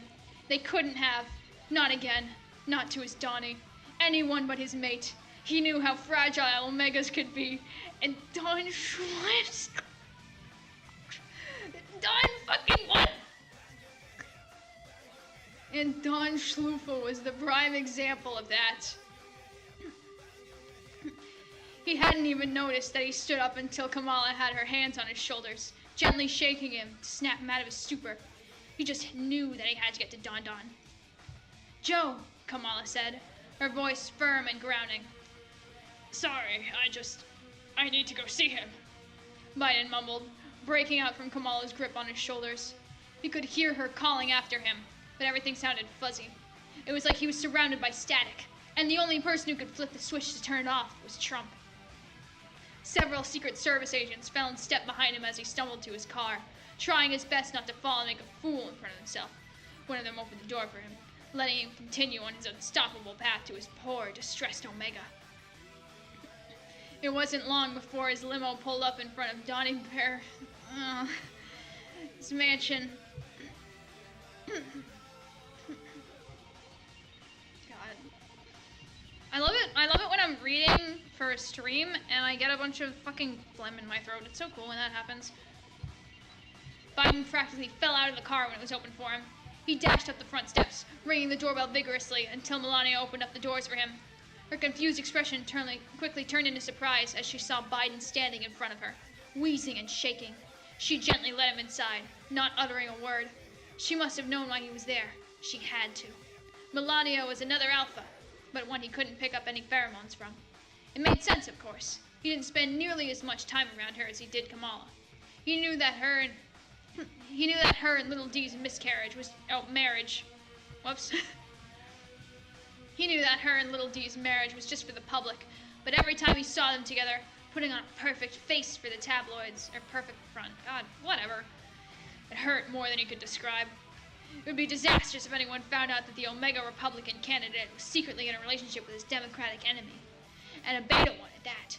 Biden couldn't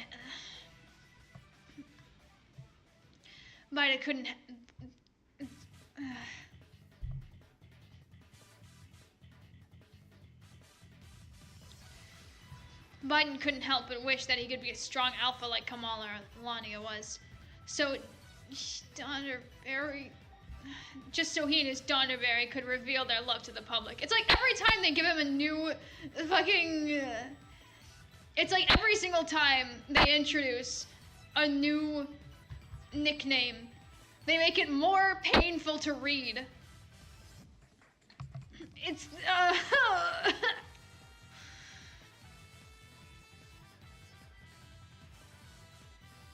I'm gonna, like, reach into my ear and, like, start, like, ripping out pieces of my brain. They'd be more receptive to their relationship if they were just a normal couple. Melania abruptly snapped him out of his thoughts, opening the door to the mansion's master bedroom. He was almost overcome with the smell of Donald's pheromones hitting him like a tidal wave. They almost made the air hard to breathe in, coughing up the familiar and usually comforting smell of orange scent. Of OBS Studio disconnected. That's so cool. It's just me, your sleepy Joey. The mask stirred, blankets shifting, until a tear-stained orange face peeked out from them.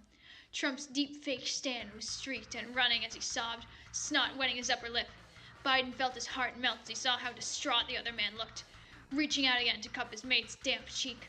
He slowly began to caress the painted skin with his thumb. "Joe?" Donald's voice sounded hoarse, making it obvious he had been crying like this for a while. It hurt Biden to see his little Omega like this, without anyone to help him. "Yes, Pookie, it's me," Biden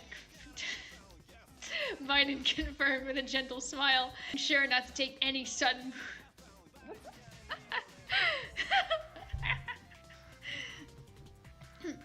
making sure not to take any sudden movements towards the other man. "Can I join you?" Donald nodded his head up and down almost meekly, shifting to the side to make room for Biden. He clambered onto the bed, gently pulling Donald into his lap. He wrapped his arms around the other man, holding him firmly against his chest. Do you want to talk about it, sweetheart? But trying to sound as open as possible so his mate would feel comfortable. Donald nodded again, sniffling as he nuzzled into Biden's warm embrace. Orange zest hit Biden's nostrils like a tidal wave, trying to stomach it for his darling Donny boy. I... Donald sniffled again, more tears brimming in his eyes. I knew they didn't like me, but I didn't know they hated me this much. He began to wail again, burying his face into Biden's weak chest that lacked all muscle possible. He gently shushed his mate, running his fingers through the little hair Donald had without his toupee on. Is it because I'm an Omega? Donald asked softly, his voice barely above a whisper. Biden could feel his heart breaking, squeezing his mate even closer to his chest. God, this was one of the times the fact he wasn't an alpha stabbed pangs of guilt into his heart. If only he could be big and strong for Donnie. No, of course it isn't. Biden began to reassure the Omega, his hand traveling down the back of his neck so he could rub soothing circles over his back. The fact that you're an Omega has nothing to do with how you ran the country.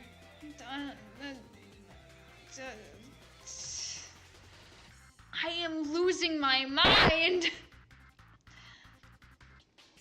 Nodded his head up and down, sniffling again.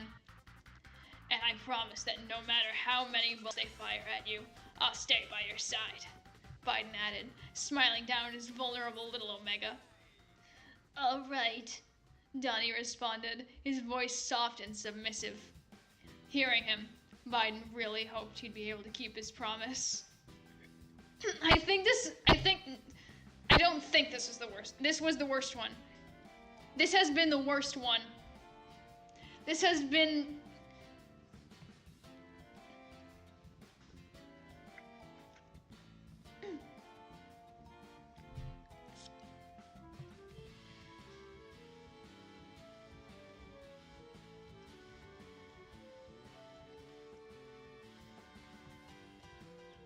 It's times like this that I wish I had like a VTuber model or like a fucking one of those like PNGs or whatever in the corner, so that like people could see like the expressions that I was making,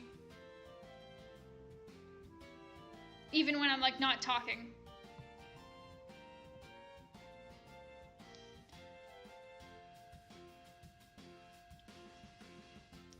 Because I do not have words.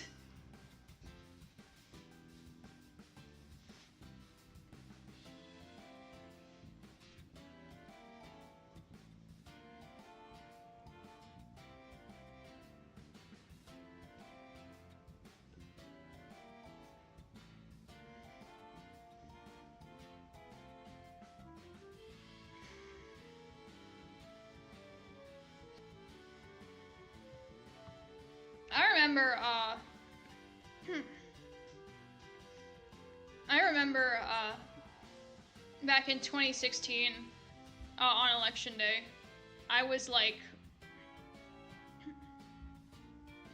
dinner with my dad, and I saw on the fucking TV that Trump had won the vote, and I put a fucking thing in my calendar for the next 4 years called it said the end of America.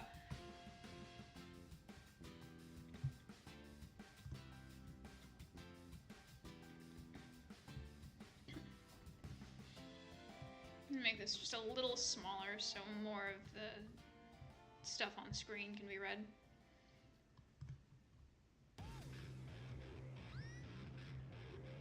Alright. I think I'm gonna read this one, and then I'm going to, because it hasn't even been 2 hours yet, so... I think... Then I'm going to, the thing is, right?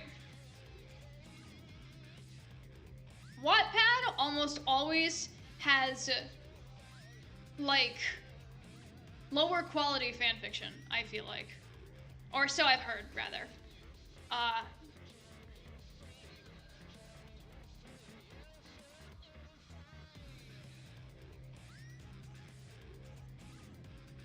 So, after I'm done with these ones, I'm going to check Wattpad for,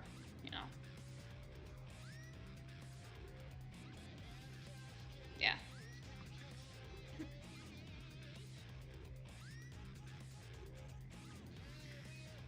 But yeah, here's the Fate Stay Night one.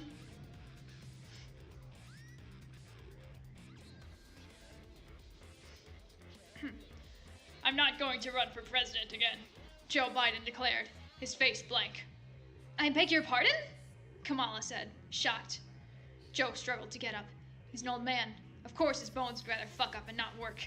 He let out a sigh. I just can't. I'm too old for this fucking bullshit. I can't remember shit at all. It's up to you, Cammy. He weakly patted Kamala's head, but the vice president was shocked. Biden? Dropping out? Of course, he's quite old. But she thought that he was going to stay to kick Trump's ass one last time. Kaminaka, Biden said, stopping. Yes? Kamala responded, glancing at him curiously, but Biden turned around with a smile. I ask that you join the American Holy Grail War for me, Biden calmly asked. Oh, sweet. Wait, what? At first, Kamala was happy. But a Grail War? She heard that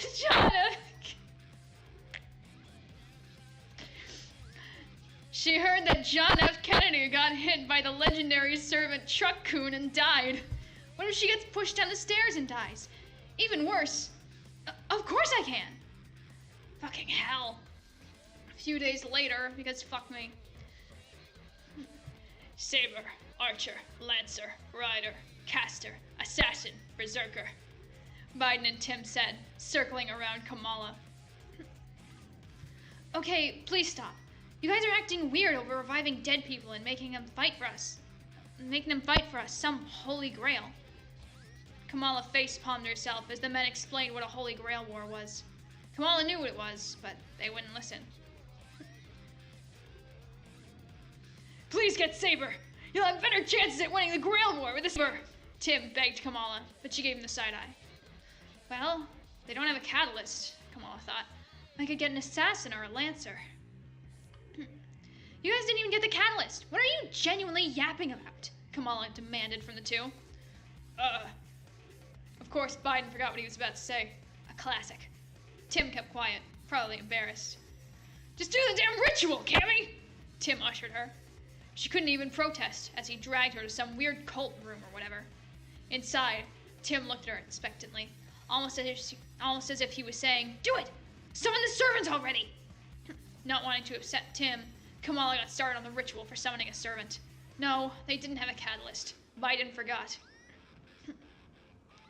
Kamala did everything that was needed, from setting everything up to the chant, in which she didn't do yet. Let silver and steel be the essence. Fuck. Let silver and steel be the essence. Let stone and the Archduke of Contracts be the foundation. Let red and yellow be the color I pay tribute to. Let rise a wall against the wind that shall fall. Let the 4 cardinal gates close. Let the 3/4 road from the crown reaching unto the kingdom rotate. I hereby declare, your body shall serve under me. My fate shall be your sword. Submit to the beckoning of the Holy Grail if you will submit to this will and this reason. Then answer! An oath shall be sworn here. I shall attain all virtues of heaven. I shall have dominion over all evils of all hell. From the 7th heaven, attended to by 3 great words of power, come forth from the ring of restraints, protector of the holy balance. And the world went white. Archer! Wait, no, that's not Archer. What? Oh, no, it is it's an Archer, but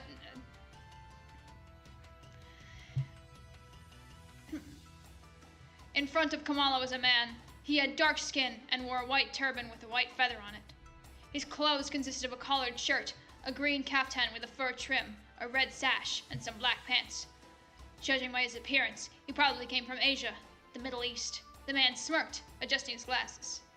Greetings, Master. It's a pleasure to be working for you. The name's Mehmed II. although you can call me Archer if you want. The man. No, Mehmet, said. Who the fuck are you? And that's all there is so far. Peek. The voices in my head told me to kill myself.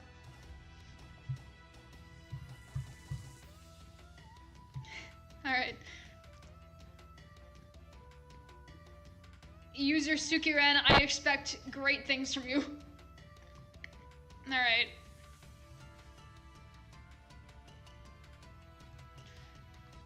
Oops. Wrong one. Alright, now that we've done the,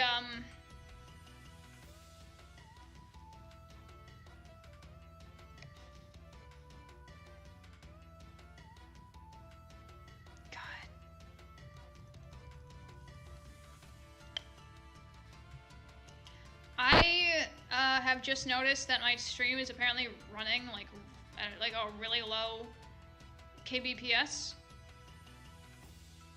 It's like 65% dropped frames. God.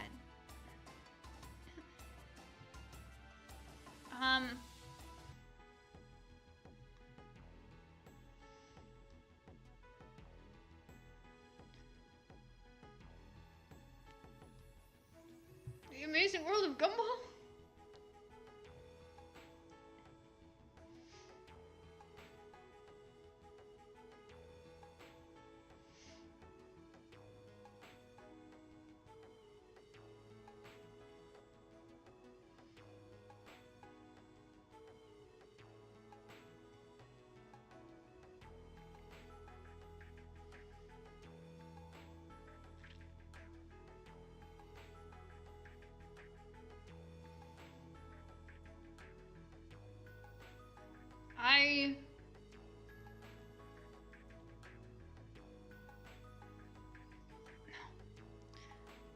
I cannot read fucking any of these. I cannot handle it. I cannot stomach it. I'm so sorry.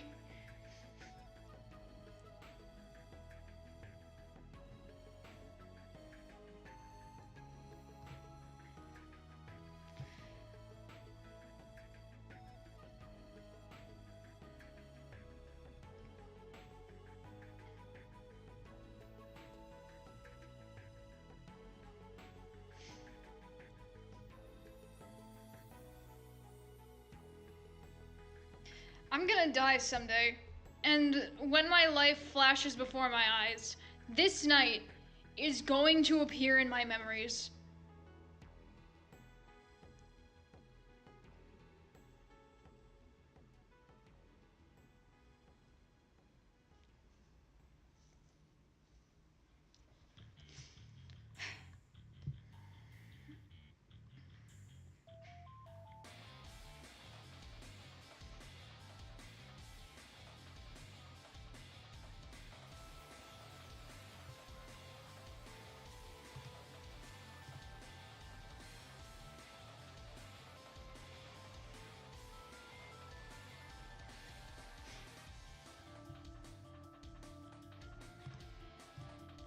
Alright, I'll pick out maybe one or two more.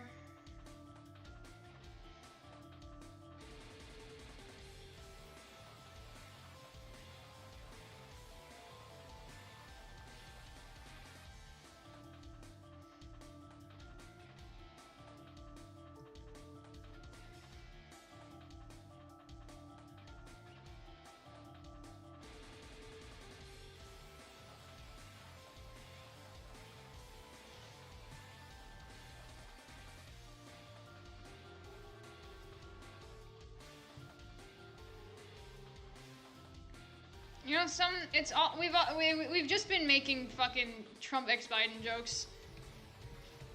How about like another?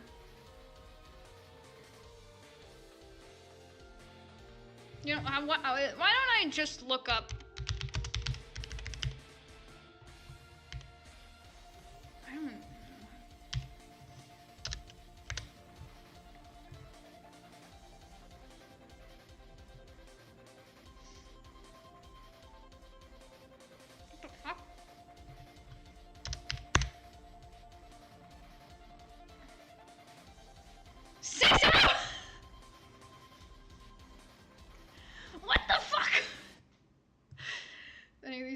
to would heal America. True. The power of yaoi prevails.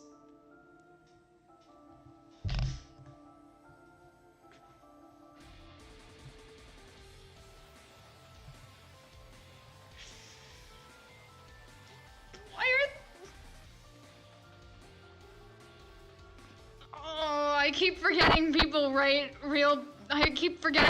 write RPF unironically. What the fuck am I looking at?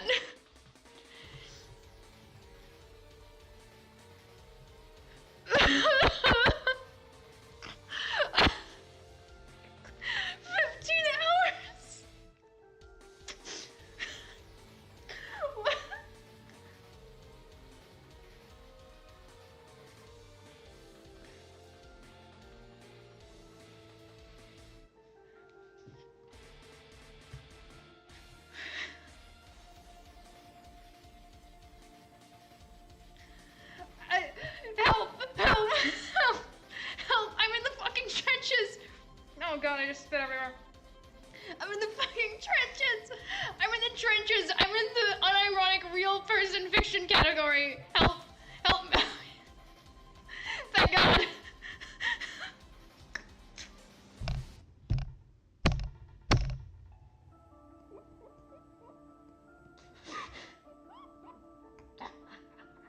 Where the fuck am I?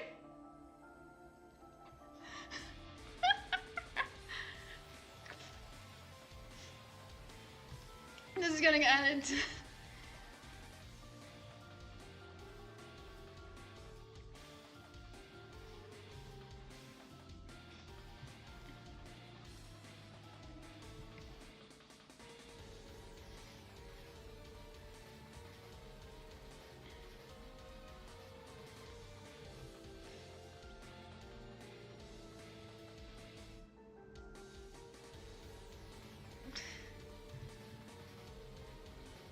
Like, wait, you guys are actually attracted to political figures? I thought it was a joke. What the fuck?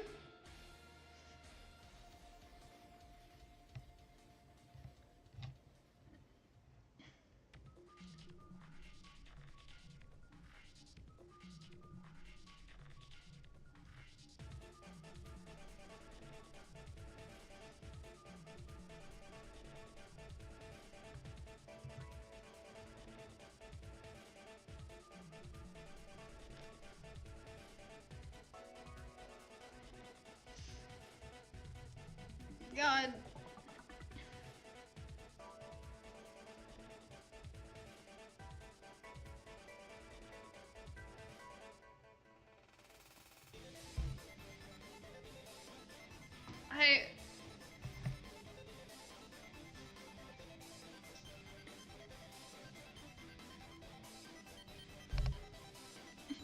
In this story, you're Kamala Harris' daughter.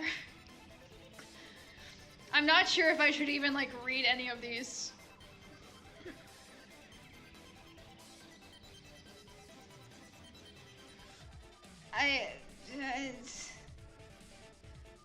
Because, like, this is all supposed to be reading, like, wacky, jokey fan fiction, and these are people who have actually... These are people who have actually dedicated like hours, days, possibly even months of their lives to writing serious, unironic fan fiction about fucking president, about political figures.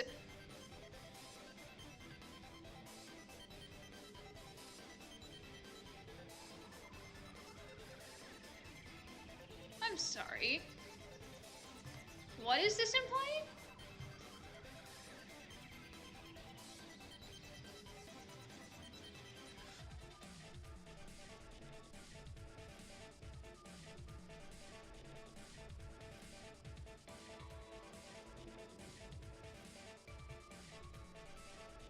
You know, it's too much. I'm adding this one to the fucking list.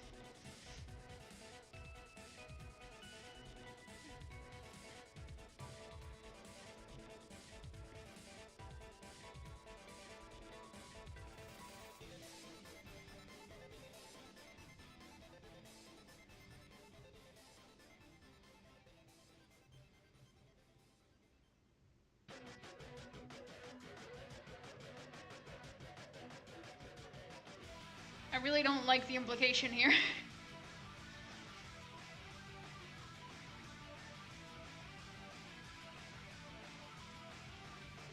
What? What?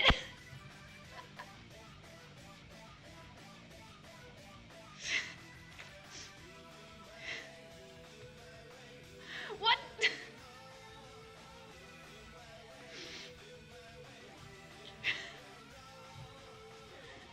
What?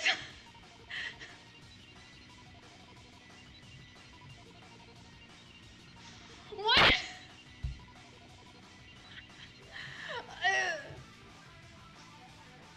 What the fuck is this doing here?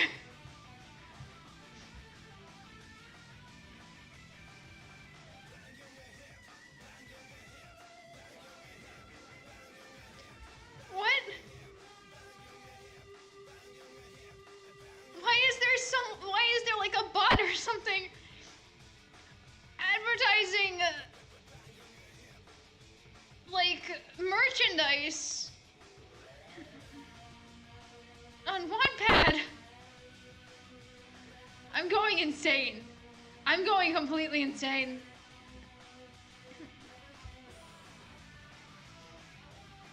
Alright, I think we've got enough of these.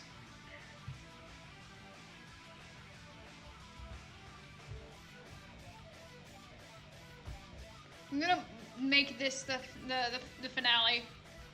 Hawk Twa Girl X Kamala Harris.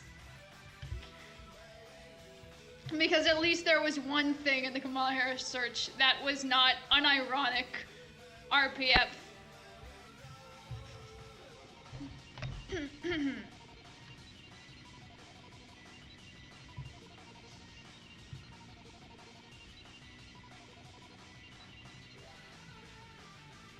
Or who?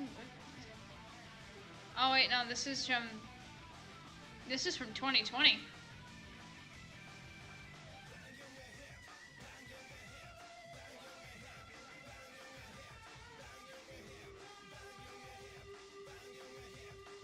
I was thinking this is referencing the musicy ominous bell tolling, but I guess not for any face.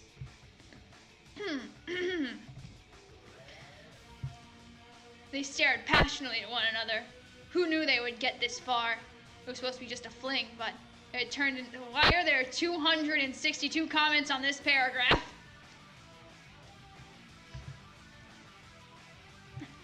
It turned into so much more. Something that was so amazing, yet indescribable at the same time. How long had it been? Only a few months? It felt like forever, and that was enough. They had all the time in the world, and that would be enough. Actually, you know, I'll investigate the comments afterwards. Biden looked at Trump. You know I didn't mean any... Oh, wait. You know I didn't mean any of that, right? Yeah, but... I forgot how... Yeah, but it still hurt. Trump mumbled curtly. Hey! Biden huffed while taking Trump's face in his hands. I would never hurt you. Trump gazed at him fondly. Never in his life had he expected someone to understand him so well. To know just the right things to say. He loved this man. So much. With his whole being. I know, Trump sighed. I just didn't expect you to call me Ave in front of everyone. I mean, you know that's only for those special times. Biden gulped. It just slipped out, but he could see the effect his words took on the man. I'm sorry, he mumbled. Trump gazed into those shattering blue eyes. Oh, how he loved them. He left a quick peck on Biden's mouth. Knowing more could lead them to even more unexplainable things. See you later, Trump sighed. See you later, Biden huffed, not daring to break eye contact. Love you. Love you too.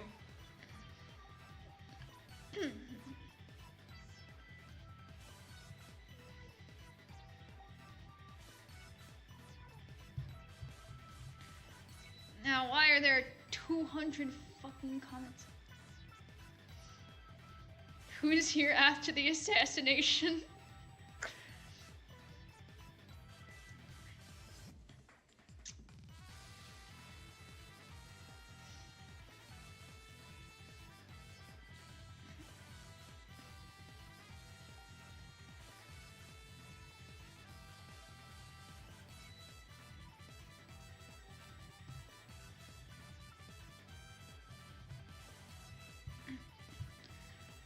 It was the spring of 2020.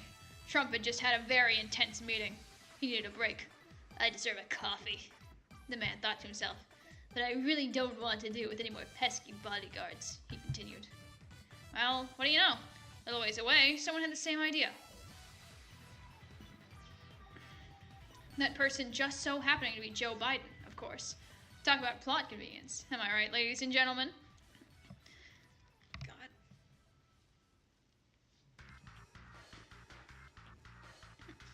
Coming upon the nearest coffee shop, Trump stood outside, contemplating his order. A black coffee with a hint of sugar? He mumbled his thoughts out loud. I'll have a black coffee with a tiny amount of sugar, please, said a vaguely familiar voice. Trump giggled to himself, thinking how odd the person in front of him was, getting his exact same order. His eyes trailed the man in front of him, a well-fitting suit to match his silver, almost white hair. I could get behind that, Trump thought to himself. His eyes followed the man until it was time to order. Awoken from his trance by the cashier, Trump began to proceed with his order, but in the waiting process for his coffee, he couldn't get the man out of his head. I can't believe I saw him there. Biden complained to no one in particular. Who? One of his advisors questioned earnestly. No one, Biden mumbled, not wanting to continue the subject. What had it been? 4 years since he had met the man. Trump wasn't easy to forget. Biden could remember when he had first seen the man. A content smile had covered his face when they first made eye contact, but it crumbled when he realized the man's true intentions. He was attractive, yes, but that didn't hide the disgust Biden felt for this man. Never in my life will I even get close to liking him, he promised to himself.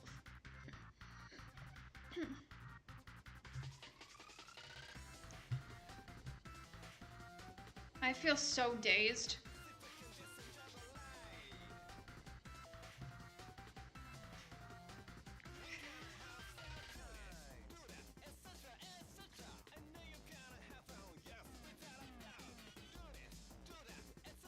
Man, I don't think I can actually get through all of these.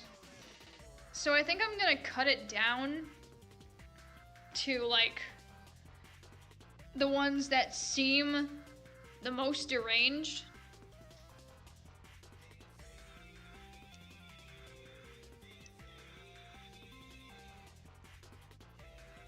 Yeah. So yeah, I gotta,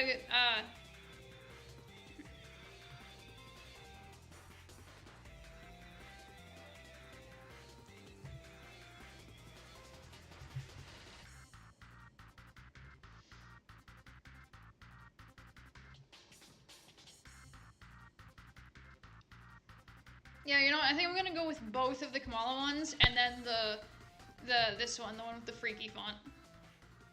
What?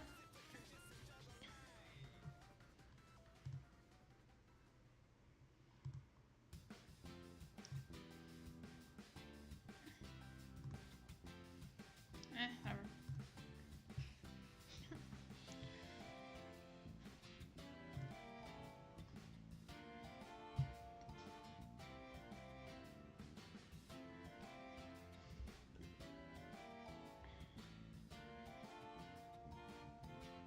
This one says it's only 7 minutes of reading, so should be fine.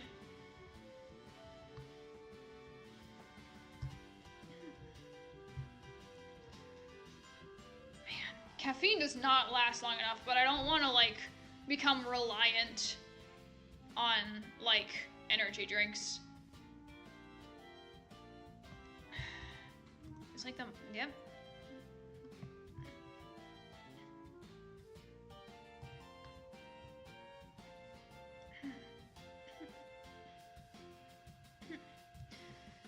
The vice presidential debate is tonight.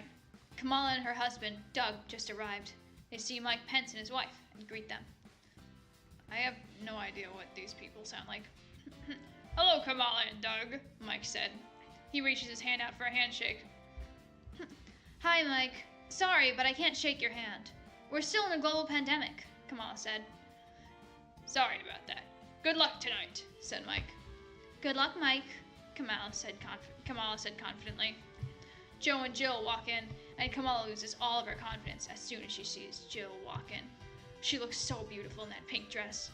How will Kamala be able to debate Mike when Jill looks so hot and sexy in that dress? That dress shows all of her curves, Kamala thinks to herself. Thankfully, she's wearing a mask to hide her drool coming out of her mouth. Joe and Jill walk up to Doug and Kamala. They make a conversation with some small talk. Kamala is trying hard not to stare at Jill's beautiful large boobs, but she can't help herself from sneaking a peek.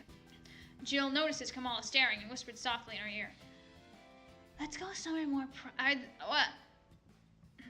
Okay."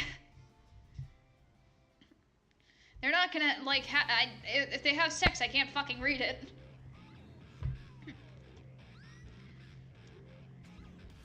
The two women enter Kamala's dressing room.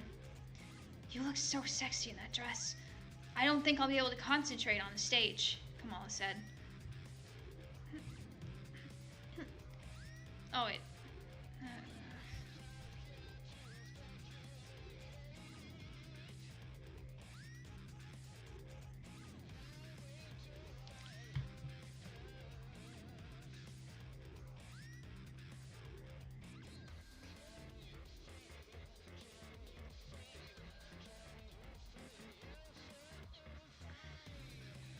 Has anyone here read Bibliomania?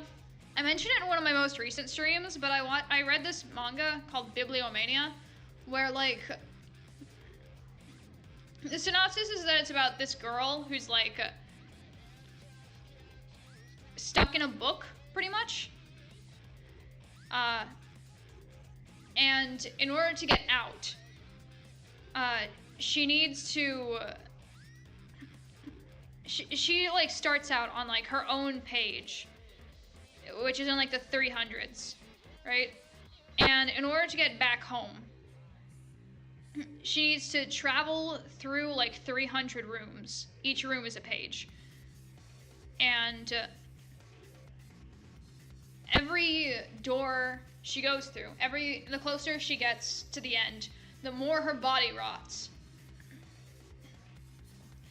That's what reading this feels like.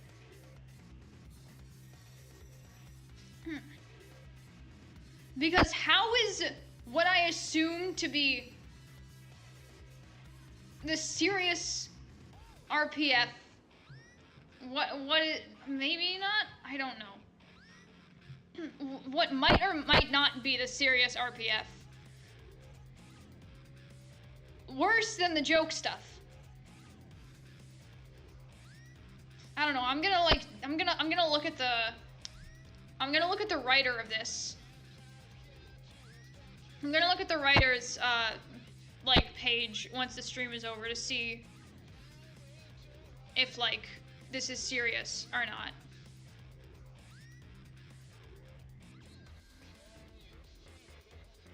But yeah, I feel like with every single one I read, my brain rots more.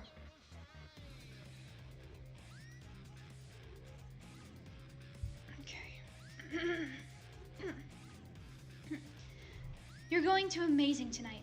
I just know it, Kalame, Jill said sweetly. The two start kissing passionately.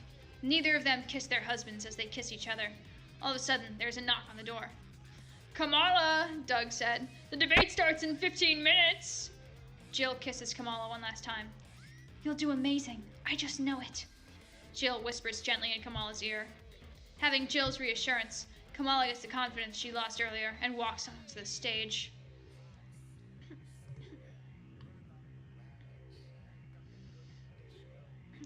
The debate was intense, but Kamala was focused. She lost her focus when she saw Jill climbing on the ceiling.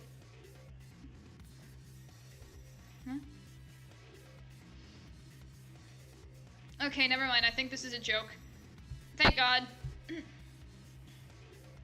Maybe, hopefully.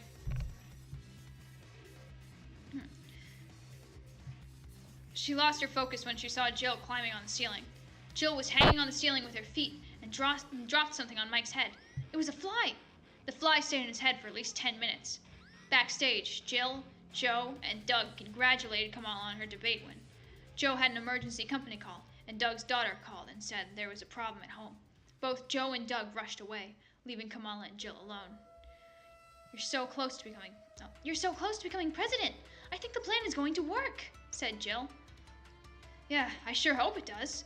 Why did you put the fly on Mike's head? I was doing just fine. I know, but we need a distraction so no one will be suspicious of us. But you did do amazing tonight, Jill said quietly.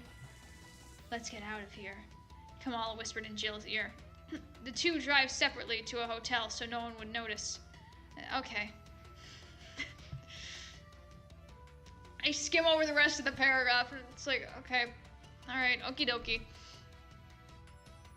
The weird thing about this is, right, it could very easily be satire, but it's not really...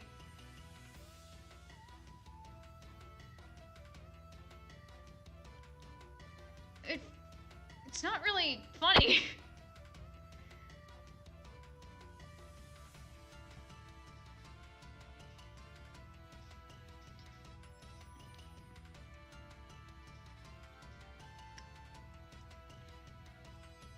Like, it feels like they tried to do, like, Crack Treated seriously, but, like, I don't know. Maybe I just think it's maybe I just assumed it was serious because it was mixed in with a bunch of genuine, unironic, real person fanfiction. They got a room together and paid the bellman not to tell anyone. All right. As soon as they got into the hotel room, they started to have passionate sex. The next morning, all the news could talk about was the fly on Mike's head, and that Kamala clearly won the debate. They had to go their separate ways. Jill had to get back to work, and Kamala had to get back to company for Joe. They kissed each other goodbye and left go their different ways, but it won't be long before the two will meet again.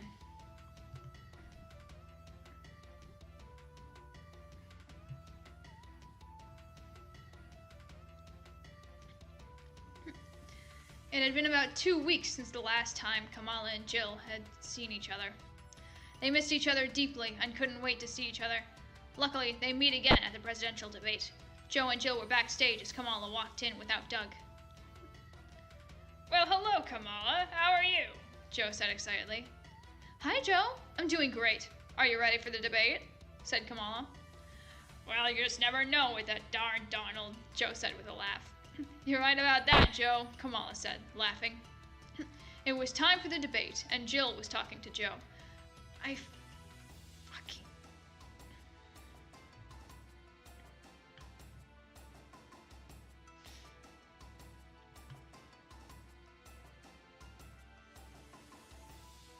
Man, this shit has me questioning my life choices. What brought me here?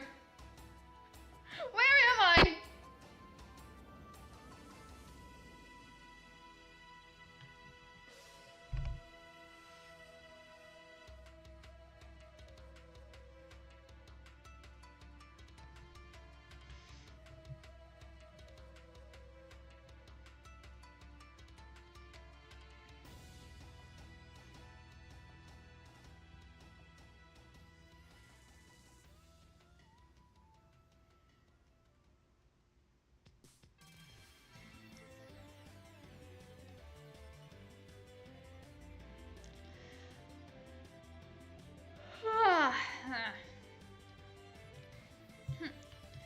It was time for the debate, and Jill was talking to Joe. Joe walked on stage, and Jill walked over to Kamala. I hope he does well, or else he'll ruin the plan, Jill said nervously. He'll do fine, Kamala said to reassure her. You're right. Let's go somewhere private, Jill said. The two got on the campaign bus and hooked up for almost the entire debate. When they were done, they walked in and saw how bad the debate went. Shit, that was not good. It ruined the plan, whispered Kamala. Don't worry. I have all under control, Jill said before she walked on stage with Joe. Hopefully she's right, Kamala thought to herself. Weeks passed, and now it's election night. Joe, Jill, Doug, Kamala, and a few others had a viewing party. Joe and Doug were talking to some of the guys, and Kamala and Jill talked to each other.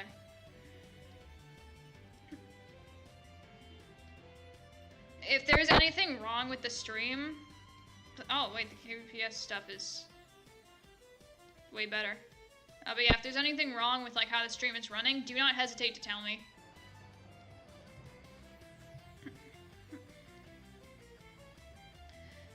Are you nervous? Jill asked softly. Not too bad. I think we'll get away with it, Kamala said. Hours had passed, and the race was still very close. A few of the states were still counting ballots. Even more hours passed, and Joe was winning, but millions of votes still need to be counted. To pass the time, Kamala and Jill had sex many times. I am not reading that.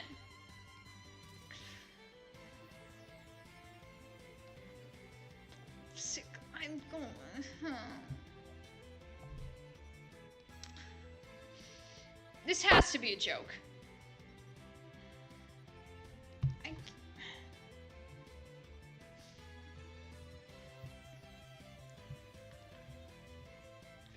All of a sudden, there was a knock at the door.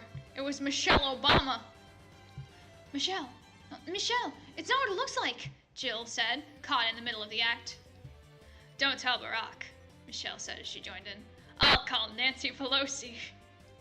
For the rest of the night, Joe, Doug, and the guys got drunk on beers, while their wives made sexy love all night. Later that night, they called it a night, and everyone went home.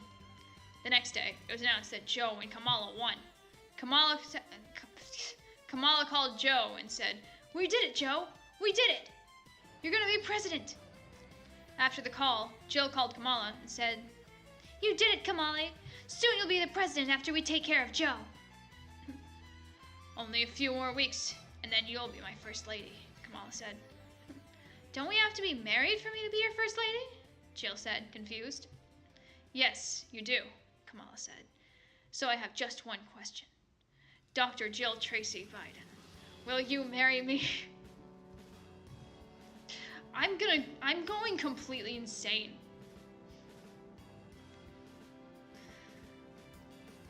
Oh, Kamala, I would love to marry you.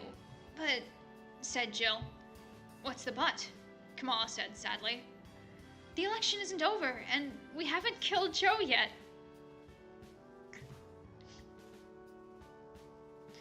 I guess arguably, yeah, that is better.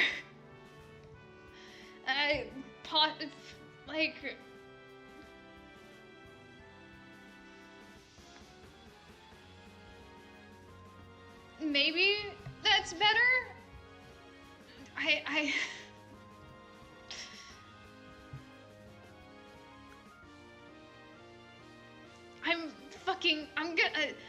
I'm gonna finish this, and I'm going to actually just distort on stream. I'm gonna start hearing the voice of Carmen.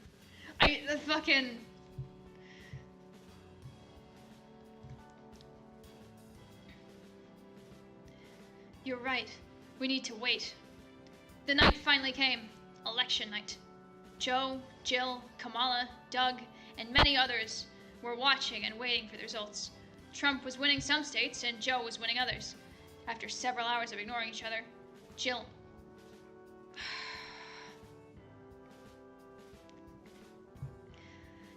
and Kamala made eye contact. They later went to the bathroom and had sex.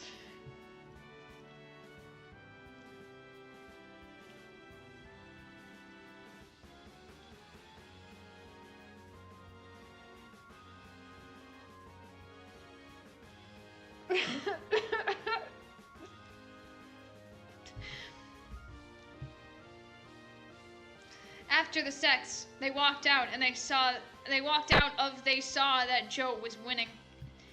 The election results finally came in after several days. He did it! Joe won!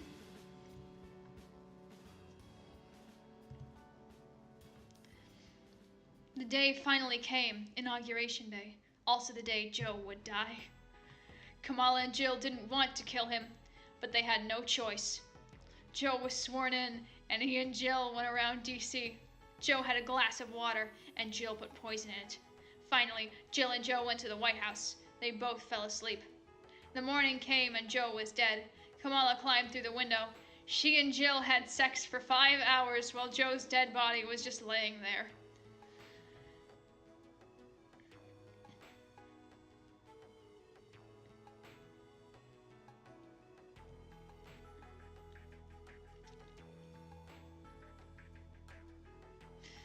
The news broke that Joe died.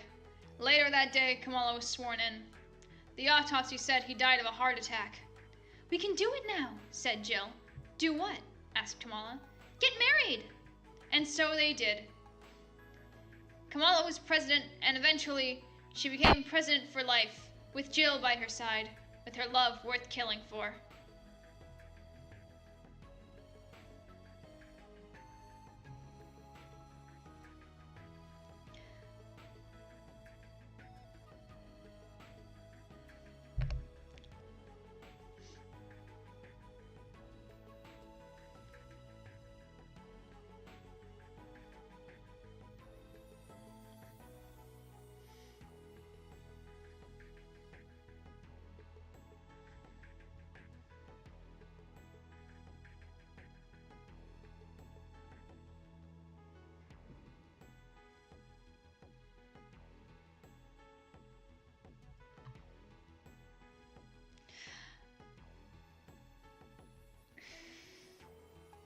No, I cannot wait until after the stream. I need to fucking know if this is a serious fan fiction or not.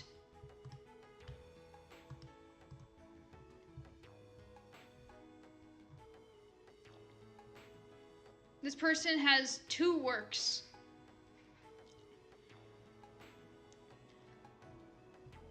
This person has written 2 things.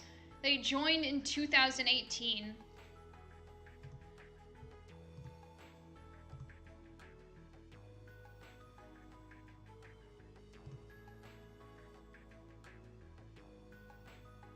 And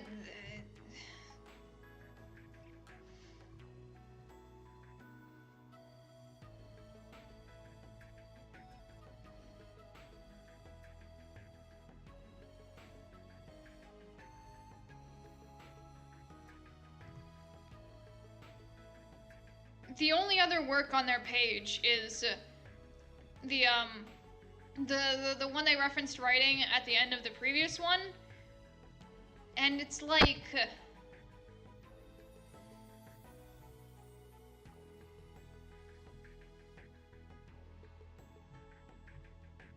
I don't fucking know.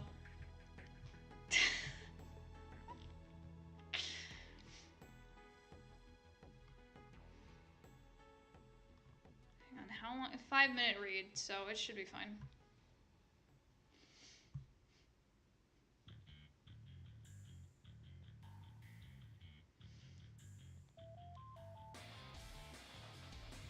I feel like something inside me is dying.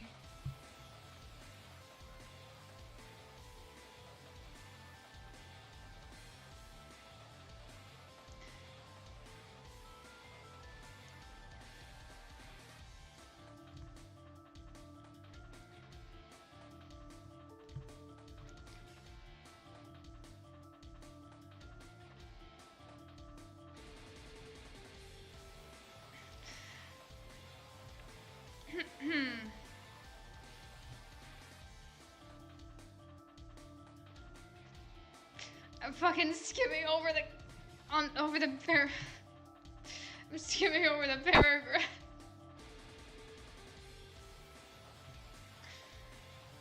Oily Trump.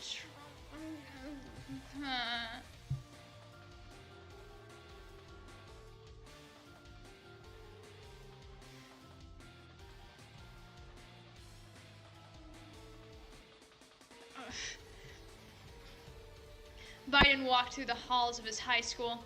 The floor of human flesh squishing under his feet didn't help calm his nerves at all. He was going to class with an unfinished, half-baked major project. The floor hands were pushing him along until a deep voice spoke up. It was Trump with his crispy orange skin and 6'11" self. He had no shirt on and was showing off his annoying old six-pack, smiling like an idiot. Hey, darling, Trump said to Biden as he pushed him into a wall. Trump leaned in close and whispered into Biden's ear with his hot breath. Biden felt a wave of fury as he pushed Trump onto the floor. What the heck, man? Oh, squealed Wiley. What the heck, man? Biden squealed coyly. The floor seemed especially uncomfortable with this, as it started to moisten and secrete a sort of oil. They're not going to explain that, are they? This left oily Trump in a state of anger as he verbally attacked Biden. Biden looked down in disgust and terror as he saw the man who made his life a living hell since the day he entered this school, and now suddenly making moves on him. Suddenly the bell rang, and Biden was still not in class. The floor hands passed Biden's project to him and wished him good luck. Biden got to class 5 minutes late, meaning he would get another tardy from the teacher. He turned in his assignment and went to sit in his seat, only to see Trump right by it. Awooga! Oh wait. Awooga! Trump said to Biden in an attempt to make him swoon. Biden looked at him in horror as he started to back away. While backing up, he tripped over a chair and fell to the ground. The chair felt bad and began caressing Biden with its many slimy hands. Trump was obviously very jealous and pulled Biden out of the chair's grasp and into his abs, which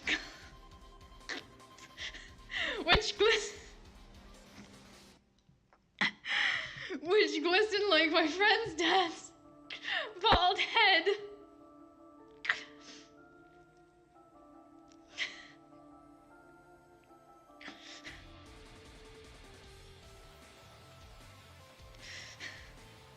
Biden blushed, but he knew he couldn't love. Not anymore. Biden was so in love with him. Shrek kissed Biden's soft lips and lamb cook.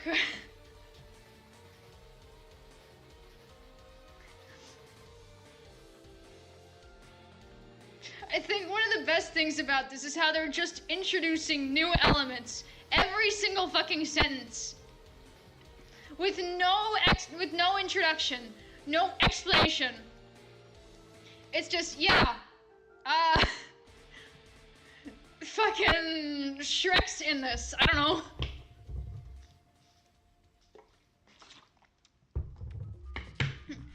Biden was so in love with him. Shrek kissed Biden's soft lips and hugged his tiny frame. Biden knew he would love Shrek forever, and he would never let him go. They planned to grow old together and have little shrined babies.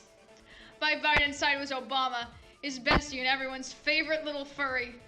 Biden and Obama talked to each other about everything. One day, Obama came in looking down. "What's wrong, Obama?" Biden asked. Obama looked at Biden in pity and began to explain. He cheated. Obama cutely stuttered. Biden rushed to Shrek's house and found him kissing Fiona. "Shrek, what are you doing?" cried Biden. I didn't love you anyways, Shrek said Shrek said sadly.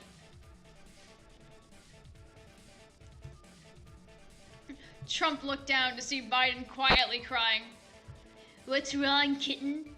Trump said nothing as he continued to cry. Oh wait, no, it's the other. Wait. "What's wrong, kitten?" Trump said nothing as he continued to cry. The floor hands around from the ground to console Biden and smear more oil on Trump.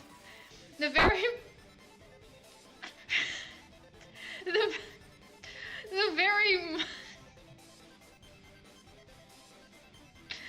very moist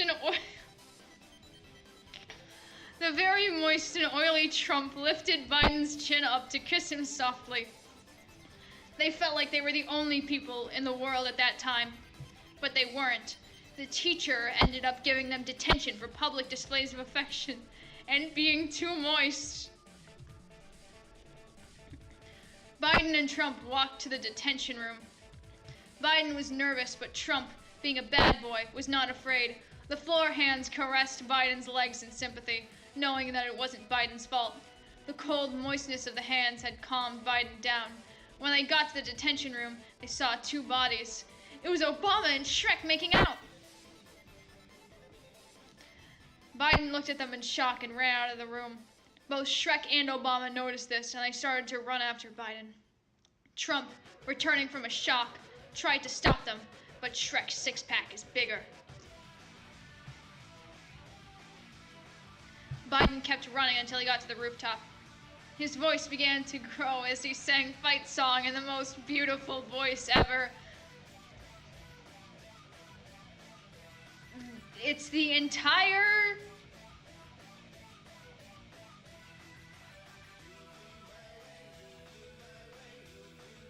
It's the entire... It's just a copy. It's just copy. It's the lyrics to fucking Fight Song. I'll do like the fucking chorus in my terrible Joe Biden impression. This is my fight song. Take back my life song. Prove I'm alright song. My power's turned on. Starting right now, I'll be strong. I'll play my fight song. And I don't really care if nobody else believes. 'Cause I've still got a lot of fight left in me. Fuck. Shrek was moved to tears when he saw this. He knew he had to make up with his beautiful Biden, whom he never said sorry to. Baby boy, I'm so sorry for everything that I did to you. Shrek sobbed. Biden was angered at this and began to scream. No, I don't accept anything from you now, he shouted. Shrek grew angry and turned into JD from Heathers. The floor hands turned to roof hands as they tried to restrain Shrek D, but the attempts were futile. Trump raced to Biden to love him one last time. As The World Caves In started playing when the school started combusting, and the lovers were killed in the explosions. Bye, Biden, Trump said calmly and sadly. Goodbye, Trump. I love you. I love you too. The end.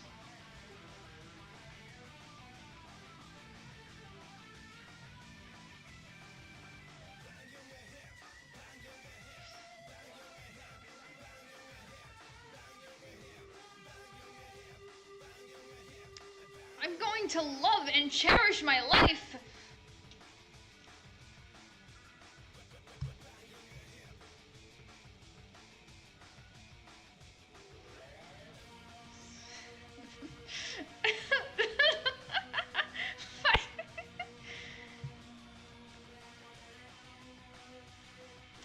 Glory to Urieville.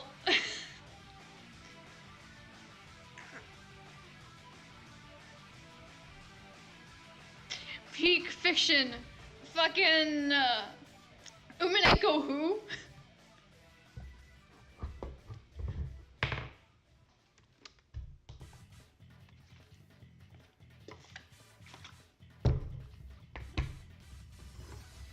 God. All jokes aside, Hawk 2 is probably the worst fucking meme possibly ever. It is one of the most, like, I don't think I've ever seen, like, I don't think I've ever seen, like, conservatives start making merch for a meme that they claimed so quickly.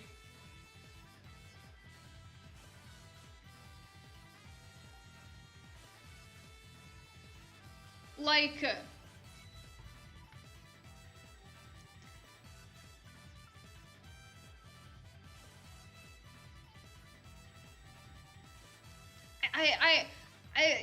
you know, this is a fucking presidential fanfiction stream. I'm allowed to be a little bit political. I'm pretty sure I've seen conservatives latch on to memes made by actual, like, fucking, made by, like, other conservatives and shit slower than I saw them, like, latch on to fucking Hawk Tuah. Because, like,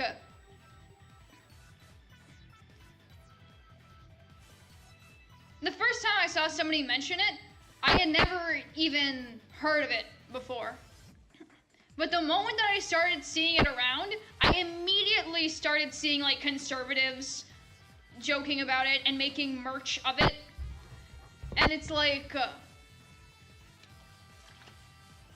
it just completely came out of the fucking woodwork.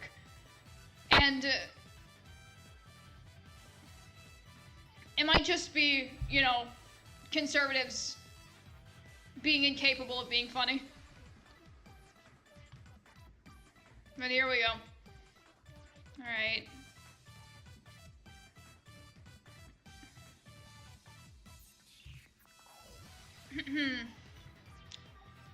Oh, we've got a song rec. Incredible. Absolutely peak. Kamala was scrolling on her alt Twitter, keeping an eye on how the public opinion of her was, until she saw a hateful retweet. It wasn't really special. The thing that really drew her in was the ugly profile picture of the man's absurd username. Skibby Slicers Glizzy Goblin 445. The only people voting for this bozo are the they, them, mafia, and cocksuckers. Lol. Laughing emoji. As Kamala clicked on his profile, she was met with the most idiotic tweets imaginable. Why would she want support from a newly divorced, middle-aged weekend dad who didn't know the difference between there, and there? Despite Skivity Slicer's Glizzy Goblin 445's account reaching a rage bait, Kamala courageously continued scrolling until she stumbled across a rare tweet on Skivity's Twitter that seemed to be positive. Skivity Slicer's Glizzy Goblin 445 had retweeted a video with 3 laughing emojis as the caption. Kamala rolled her eyes, as she thought the emojis were overused and outdated, but she clicked on the one thing that could be used to see what a man as miserable as Skivity could find amusing. The thumbnail for the video had a man in a red hood with a hat that was worn the way only a dude from the West Coast would wear. He had the mic up to a woman in a black bodycon dress with box-tied blonde hair. Kamala's mouth suddenly got dry and her throat constricted. This girl was beautiful. Words could not describe how Kamala was feeling. The AC in her room was heavy, but Kamala suddenly started to feel hot. Overwhelmed with the sudden bang of emotion, Kamala sprawled herself out in her bed and covered her face with a pillow. Why was she so flustered over this random internet woman? How could she like this woman when a man on the total opposite side of the political spectrum agreed with her so much that he left a laughing crying emoji, laughing crying emoji, laughing crying emoji on a video of her? How could she like this woman at all? Period.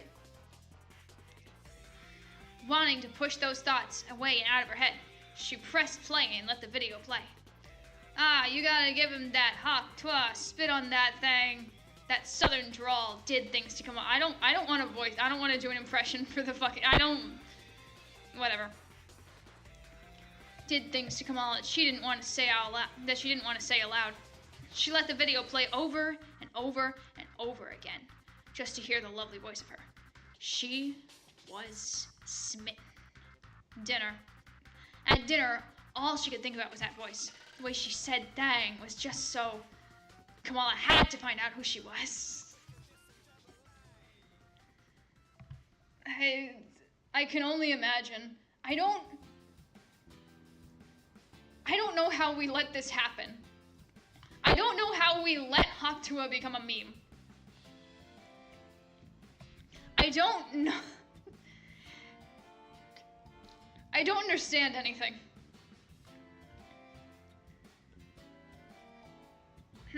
Darling, Doug was spat, you're doing it again. Doug had a way of speaking where even when he said kind words, he still sounded bitchy. Even after knowing him for 11 years, Kamala still couldn't determine if his tone was intentional or not. Kamala recently had a problem with zoning out around her husband of 10 years, although she's pretty sure she's been zoning out around Doug for 6 years at least. In the beginning, it was quite nice.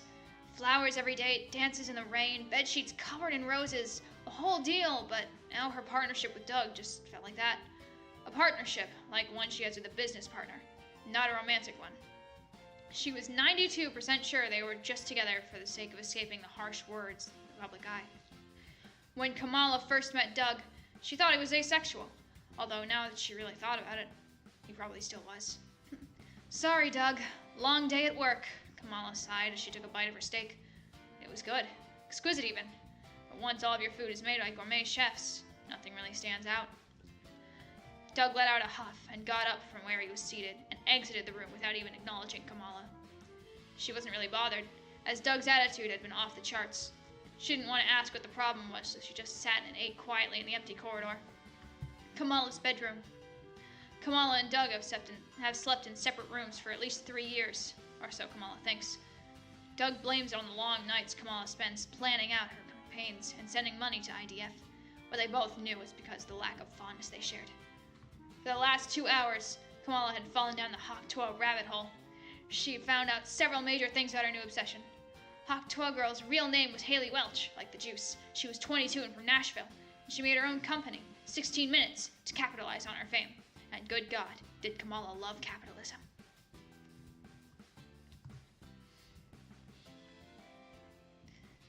I mean...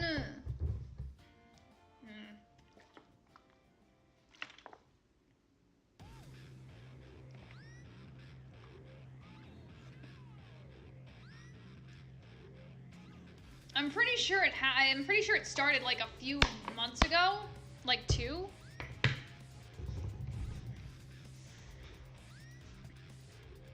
I'm not really sure what the internet climate, I can't remember.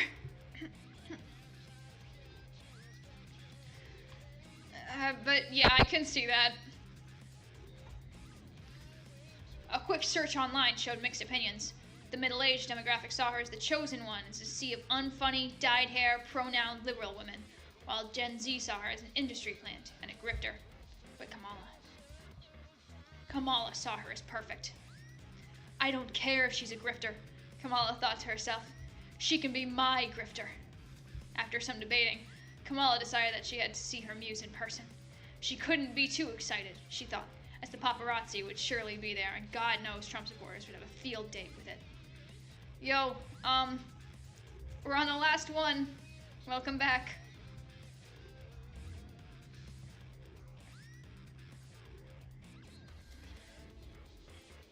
She could just imagine the headlines already.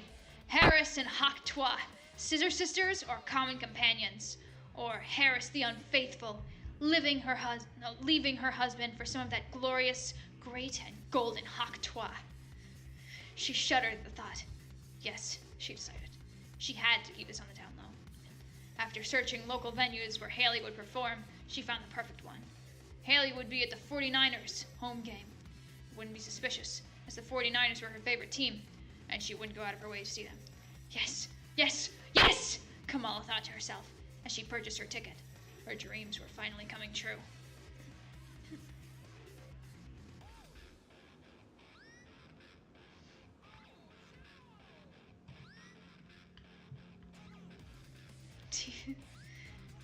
TW Southern accents. Truly, this is peak fiction. This is literature. Haley fixed up her makeup in preparation for the 49ers game. Even though she would be on stage for less than 10 minutes, she wanted to look her best, as she knew that all eyes would be on her. Just as she was finishing up her bronzer, her grandmother came in. Haley, sweet pea, did you hear them news?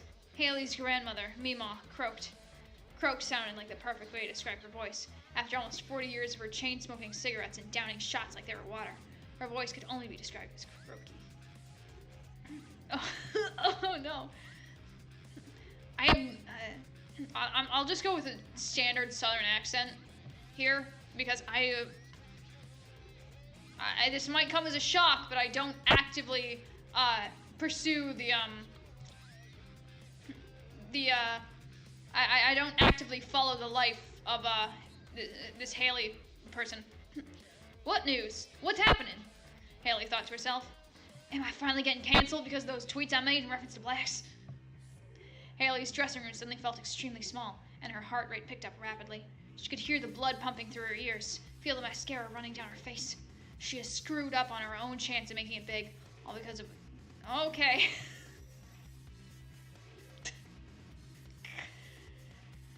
All because of a tweet that I don't think I should... I don't want to read that out. She would have to move back home. She would have to get a new job. She would be known as the girl who could have made something out of herself, but fucked up big time. She would, just as Haley was about to start crying, Grandma slapped her. What the hell are you acting a damn fool for? Do those damn liberals liberals make you that scared? You know I raised you better than that, acting like a damn sissy. Haley was confused, to say the least. Liberals? Mima, who was you talking about? As I was gonna say, before you cut me off, was that so-called woman president Kamala would be at the game today. Mima had a way of pronouncing Kamala's name, each syllable at a time, because she saw Trump do it and wanted to copy her idol. Now, Mima, Haley said, trying to calm herself down, why would I give a horse's hoof to that woman Kamala? Haley had to stop herself right there. Kamala, Kamala, Kamala. The way her name rolled off Haley's tongue was magical. She could say her name all damn day and not be tired. Focus, Haley, focus. Now was not the time to indulge in damn homosexual thoughts. Haley clutched her cross necklace and closed her eyes. It's always worse when them thoughts come to taunt me. Despite Haley's sudden attitude change, Mima kept going. I'll tell you why you shouldn't only give one horse hoof, but two about that mad woman, Mima screamed. She's an abomination who want to make homosexuality normal, make the blessed land of America socialist and transgenderize them children. You gotta take the spotlight from her, darling. Do it for me, chickpea. No, you got it in ya. Can't let her brainwash anymore them impressionable youth. As Mima went on and on about the left agenda, all Haley could think about was Kamala. She had seen her online, of course, but in public discourse, but never had the chance to actually know her positions on certain political topics. Haley hoped she didn't like Kamala in the way that one should like a man. No, in fact, she didn't like her the way a woman likes a man. She hated her like how a man hates his enemy. She was too liberal and too stuck up and too black and too loud and too confident and too pretty and... Haley! Mima yelled. So all that damn crying you done did, your face is a mess. Look at the time. You see, we ain't got all the time in the world. Now wipe out the rest of your makeup. You look like a damn fool. Mima stormed out of Haley's dressing room, and Haley was left to relinquish in her thoughts. I really hope this does just sound like a fucking southern accent, and that I am not offending anyone. I reckon, Haley said to herself, her tone slightly above a whisper. My face may be bare, but that'll just prove that even without makeup, still the prettiest female this side of Mississippi. Just as those words left Haley's mouth, she felt a pang of guilt. Why was she even saying this about the beautiful woman that was Kamala? Even in the random photos of her that came across Haley's timeline, Kamala's face card was lethal. I think that's meant to be lethal. Kamala's face card was lethal, and her body was tea. Haley wished her body was tea. She thought her body was just water, not just any water. Dasani. Why did she have to compete to be the only woman in the spotlight? It just didn't make any sense. Couldn't they both be acknowledged without tearing each other down? Just as Haley finished wiping the rest of her makeup off, Mima came in, smelling more cigarettes than her prior encounter. Took you damn long enough. You got 10 minutes before you said to be on stage, and what are you doing? Staring in that goddamn mirror. Haley got up from her seat and walked out to the balcony of her dressing room. The air smelt of grass and the brisk summer breeze. Out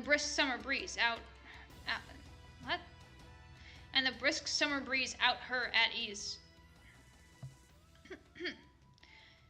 Here's but that didn't matter right now. What Haley needed was to clear her mind. You ready? Gianna, the set manager asked. As ready as I'll ever be, I reckon. Haley sighed. They walked up to the area where Gianna would be recording her live to the entire football field. After Trump's assassination attempt, Mima scheduled all of Haley's performances as live recordings. Haley didn't think she'd get assassinated, but whatever got Mima off her back, she did. Gianna motioned towards Haley and shouted, "Chat, we going live in 3, 2, 1!" All lights were on Haley and she could feel it. The eyes of thousands, hell, millions were on her. Her face went red, and what could she do? Say the line. And she did. You gotta give him that hock toi. She faked a spitting motion, like how one spits out tobacco. Spit on that thing. Even from the secluded recording room, Haley could hear the cheers of thousands of fans cheering for her. Her fans. Their voices boomed in her ears. She was wanted. Chameleons? Holy shit! Camille mentioned? Literally real? God, I can't wait to see Camille alive and well at the end of Kanto 7.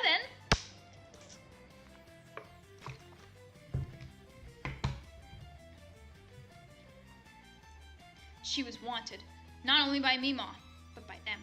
She was needed.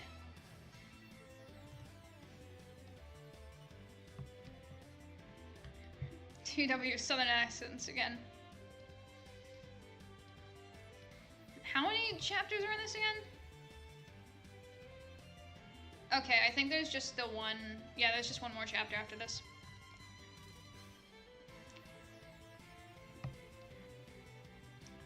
Here her muse was. Haley, enthusiastic, said her notorious saying over a large flat-screen TV in the VIP section of the stadium. And even in a secluded area of the stadium, Kamala could still hear the roars of tens of thousands of fans. Oh god, my throat hurts. Looking back at the TV, Haley stood, still grinning, with pride in her eyes, and blush coating her all-American cheeks. Kamala had to see her in person, but where exactly was she? Obviously in a secluded on-campus area to record. Oh. But where exactly was it? It has to be somewhere around the VIP section, Kamala thought to herself. As she got up from her love seat, she decided to search for Haley. It couldn't have been that hard to find her, right? Kamala searched the entire VIP section, but then she searched the common area, then outside, then the parking lots. By the time Kamala had searched for over an hour and had lost all hope of finding her beloved, she walked depressedly to the VIP bar. She sighed. What would you like to order? The bartender asked before abruptly cutting herself off. Are you the Kamala Harris? Before Kamala could answer, the bartender, whose name tag said Jenna, pulled out her phone and snapped a quick selfie of them. At this point, Kamala was used to unexpected selfies from her supporters, but today she wasn't in a mood. I'll take a gin, Kamala said. Yes, Miss Vice President, Jenna stuttered, still in shock of meeting first female vice president. Kamala wasn't sure how long she sat at that bar. She had drunk at least 9-10 shots by now. Maybe more, maybe less. She didn't care if the paparazzi saw her in her drunken state. All she wanted to do was sulk in her sorrow. She heard laughter behind her, but the laughs didn't really draw her attention like that. I mean, it's a fucking bar at a stadium. There's obviously gonna be laughing, Kamala thought to herself. Then she heard someone sit down on the stool next to her. She turned to face. Oh my god, it was her! Her muse, her beloved, her one reason for coming out to this game. Haley was sitting right next to her, and all Kamala could do was stare. Haley ordered a mocktail and turned her head to face Kamala. Crazy night, huh? All Kamala could do was nod and stare as Haley's dark brown eyes had her in a trance. God, even her distinct southern twang sounded better in person. Talk to her, a voice in Kamala's head said. This might be your one and only chance to do so. After a couple seconds, Kamala finally mustered up the cup. I feel dizzy. Kamala finally mustered up the courage to speak. So how's the production behind...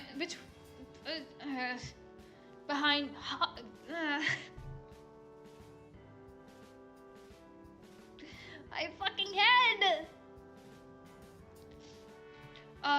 So how's the production behind Talk Toi going? Haley's eyes suddenly widened. You, the Kamala Harris, like my hit podcast Talk Toi? Never in 1,000 years would I have thought the future Madam President would be a fan of my podcast. Was she flirting right now?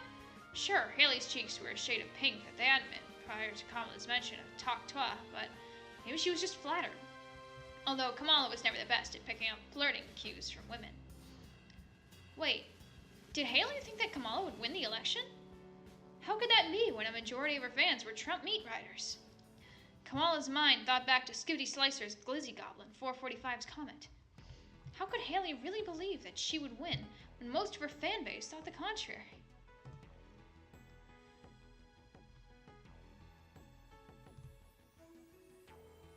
Indeed.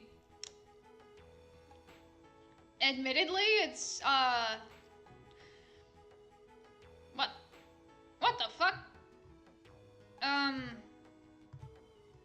What the fuck just happened? we're back. I mean, it's closer than it was at the beginning.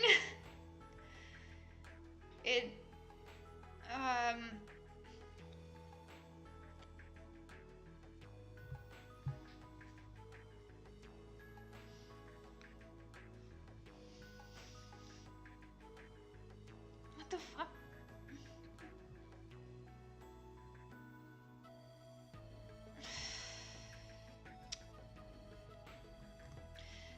Only happy thoughts for now. Let's just until the end of the stream, let's keep reading about to a Kamala Harris Yuri.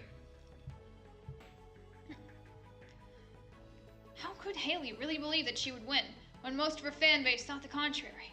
Was Haley playing with Kamala's emotions? Kamala took another shot of gin and smirked at Haley. She had to at least act confident to pull a 10 out of 10 like Haley. You really think I have what it takes to win, Mocktail? Mocktail? Of all the nicknames to choose for the beautiful women, for the beautiful woman currently sitting in front of her, Kamala fucking called her Mocktail. Of course I do, Gin, Haley said as she giggled. I'm drinking a mocktail because... Haley's voice trailed off. Well, you and the entire internet saw what happened last time I got drunk. Just then, before Kamala could ask any questions about what was wrong, the Cupid Shuffle came on, and Haley's personality instantly changed as she grabbed Kamala's hand. Great gosh golly, this song is my jam! Come dance with me, darling. Darling? So Kamala wasn't just imagining things. Haley truly was flirting with her. Just then, Haley dragged Kamala through the crowd into the slightly less crowded dance floor. Despite Cupid Shuffle being Haley's favorite line dance song, she could barely dance correctly. She had gone to the right when she was supposed to go to the left, gone to the left when she was supposed to go to the right, and stepped lightly on Kamala's foot twice, and apologized profusely after both. Although she wasn't the best dancer, she still somehow looked divine and heavenly. As Cupid Shuffle ended and a stupid Rod Wave song came on, Kamala sighed.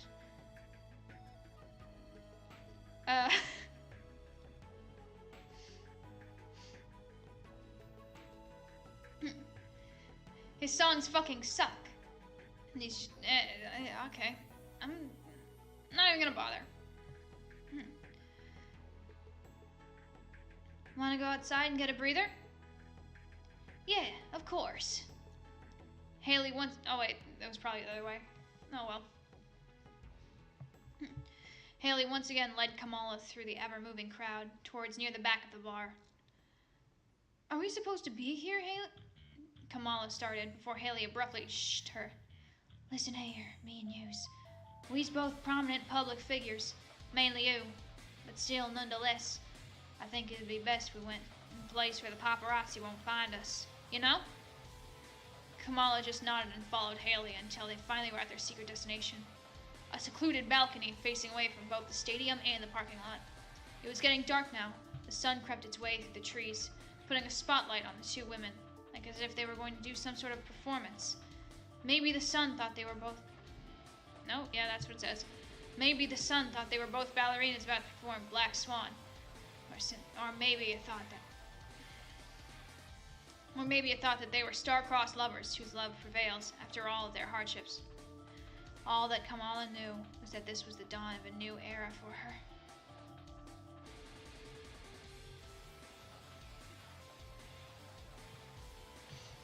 Alright.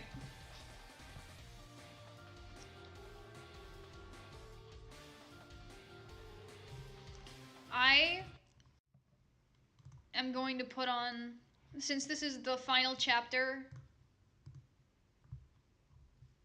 this is the final chapter of the final one, so I'm going to put on some new music.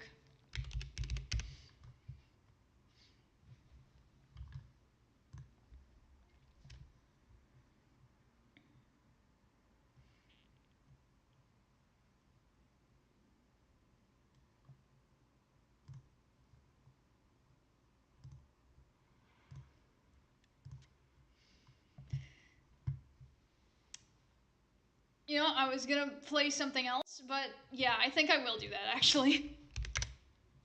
I mean, getting copyrighted isn't gonna do anything, because, like... It won't get me copyright striked, and like, it's not like I'm making money off of this.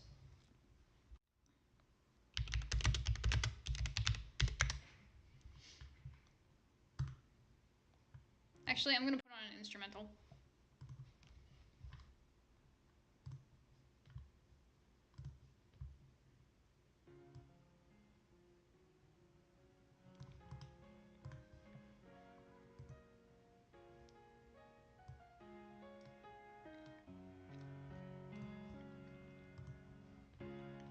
She was here now, with someone so high in the political ranks of the US.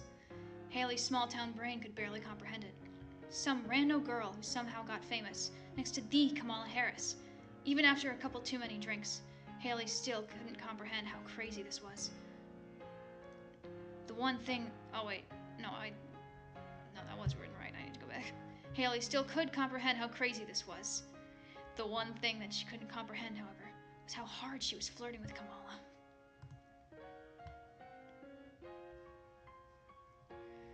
Literally, for real. It's like fucking like shaking the electoral college. Like, come on, man. Literally, iron grip.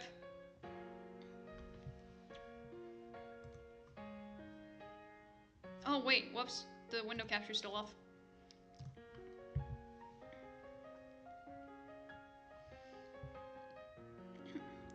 Sure, she was attracted to Kamala, but who in their right mind wouldn't be? But her flirting while under the influence was extreme. She knew she had never flirted this hard with any man. Hell, anyone, ever.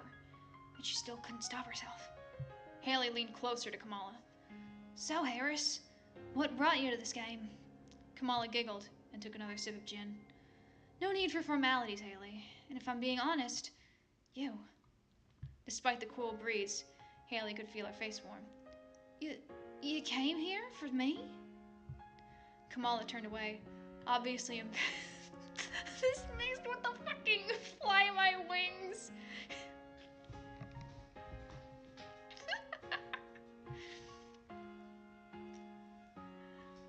I can't, it's so dramatic. Kamala turned away, obviously embarrassed from oversharing with someone who she had just met in person minutes prior. Yeah, Kamala said, scratching the back of her neck. Something like that. It kind of sounds stalkerish phrased like that. Haley smiled. No, like, I get what you mean, Kamala. To be honest, you interest me in ways I don't want the media to know about. God, those margaritas were getting to Haley. She never would have admitted something like that sober. Kamala quickly turned to face Haley, obviously shocked by the words she had said. You feel that way too? Like in a...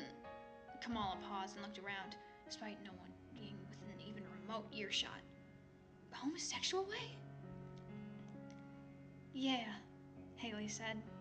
She always knew she was bisexual, but this was the first time she actually said it aloud to another person. I feel that way. All was silent for a couple minutes as the pair sat still, painfully aware of how this was going to end.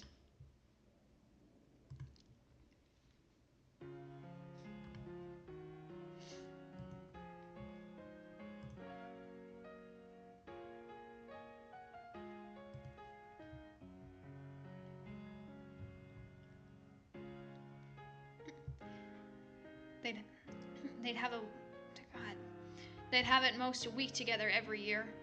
They'd risk everything, and yet, eventually, someone would call it quits.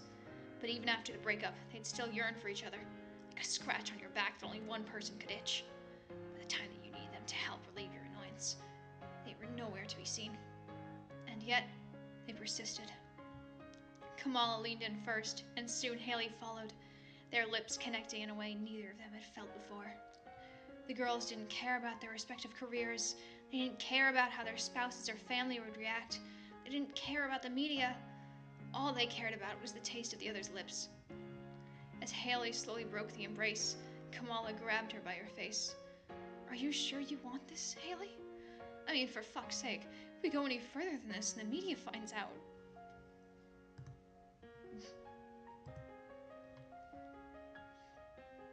I see.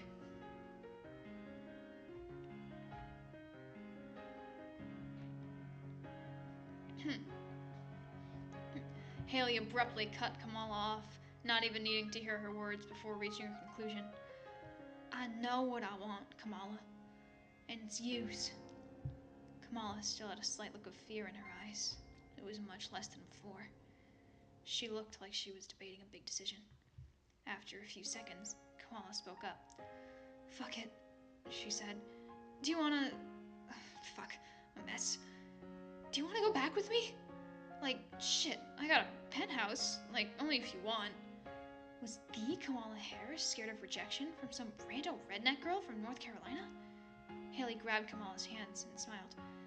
I'd love to go back to your room with you, darling. Just lead the way. Kamala took Haley's hand in hers as she led her to her limo. Bryce, Kamala said to her driver, take us back to the Pent. Me and my new companion have decided we should rest. Without even looking back, Bryce started the limo and rushed out of the parking lot. Kamala rolled down the window to let some air in, her silk press, most definitely recently done, moving like water. All Haley could think about was how hot Kamala.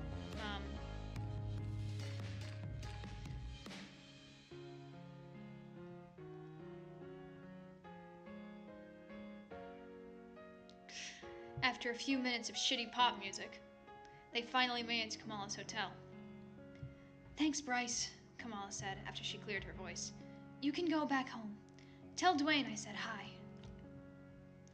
Before Haley even had the chance to open the door to the apartments below Kamala's penthouse, the doorman opened the doors to reveal an extravagantly decorated lobby. Lilac and gold accents everywhere. Staff ready to do any task asked. Even a sign pointed to the 24-hour buffet. Needless to say, Haley felt very out of place. You live like this? Haley asked timidly. Kamala laughed.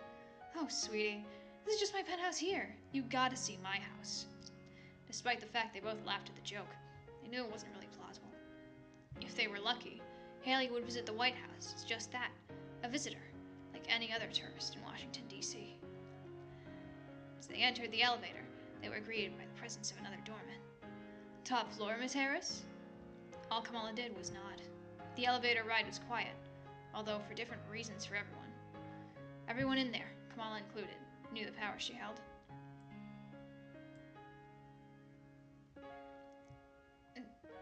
God.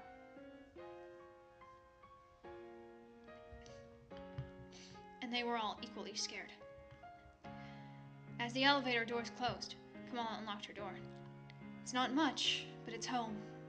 Kamala's version of not much varied greatly from Haley's version. It was a nice house. Some fancy decor, paintings that probably costed more than Mima's car was worth. Mima. Lord, how would she explain where she was to her? How would she react if this hit the press? She wasn't hyperventilating again, was she? What if... Just before Haley could spiral, Kamala grabbed her face. Listen, Haley. Kamala paused to try... Kamala... Oh, God. My fucking brain feels like it's exploding.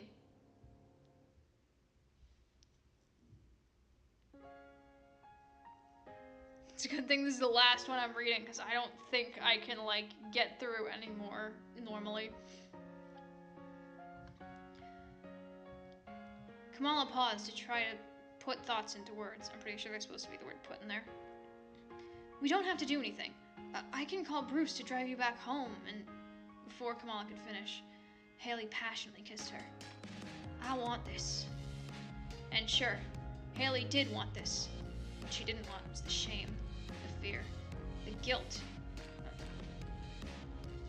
What she didn't want was the shame, the fear, and the guilt that plagued her when she chased what she wanted. And that's the end for now.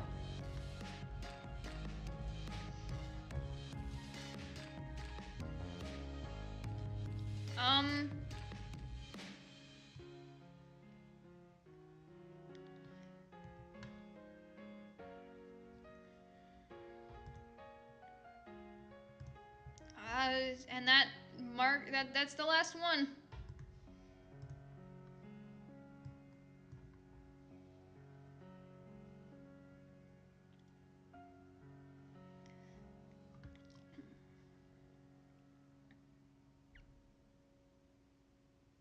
yeah, that is the end. Uh, so I guess I'll just do the sign off. Um, Thank you to everyone who showed up. I hope you all had fun because I know that I did. And I hope to see you all again soon. Bye bye.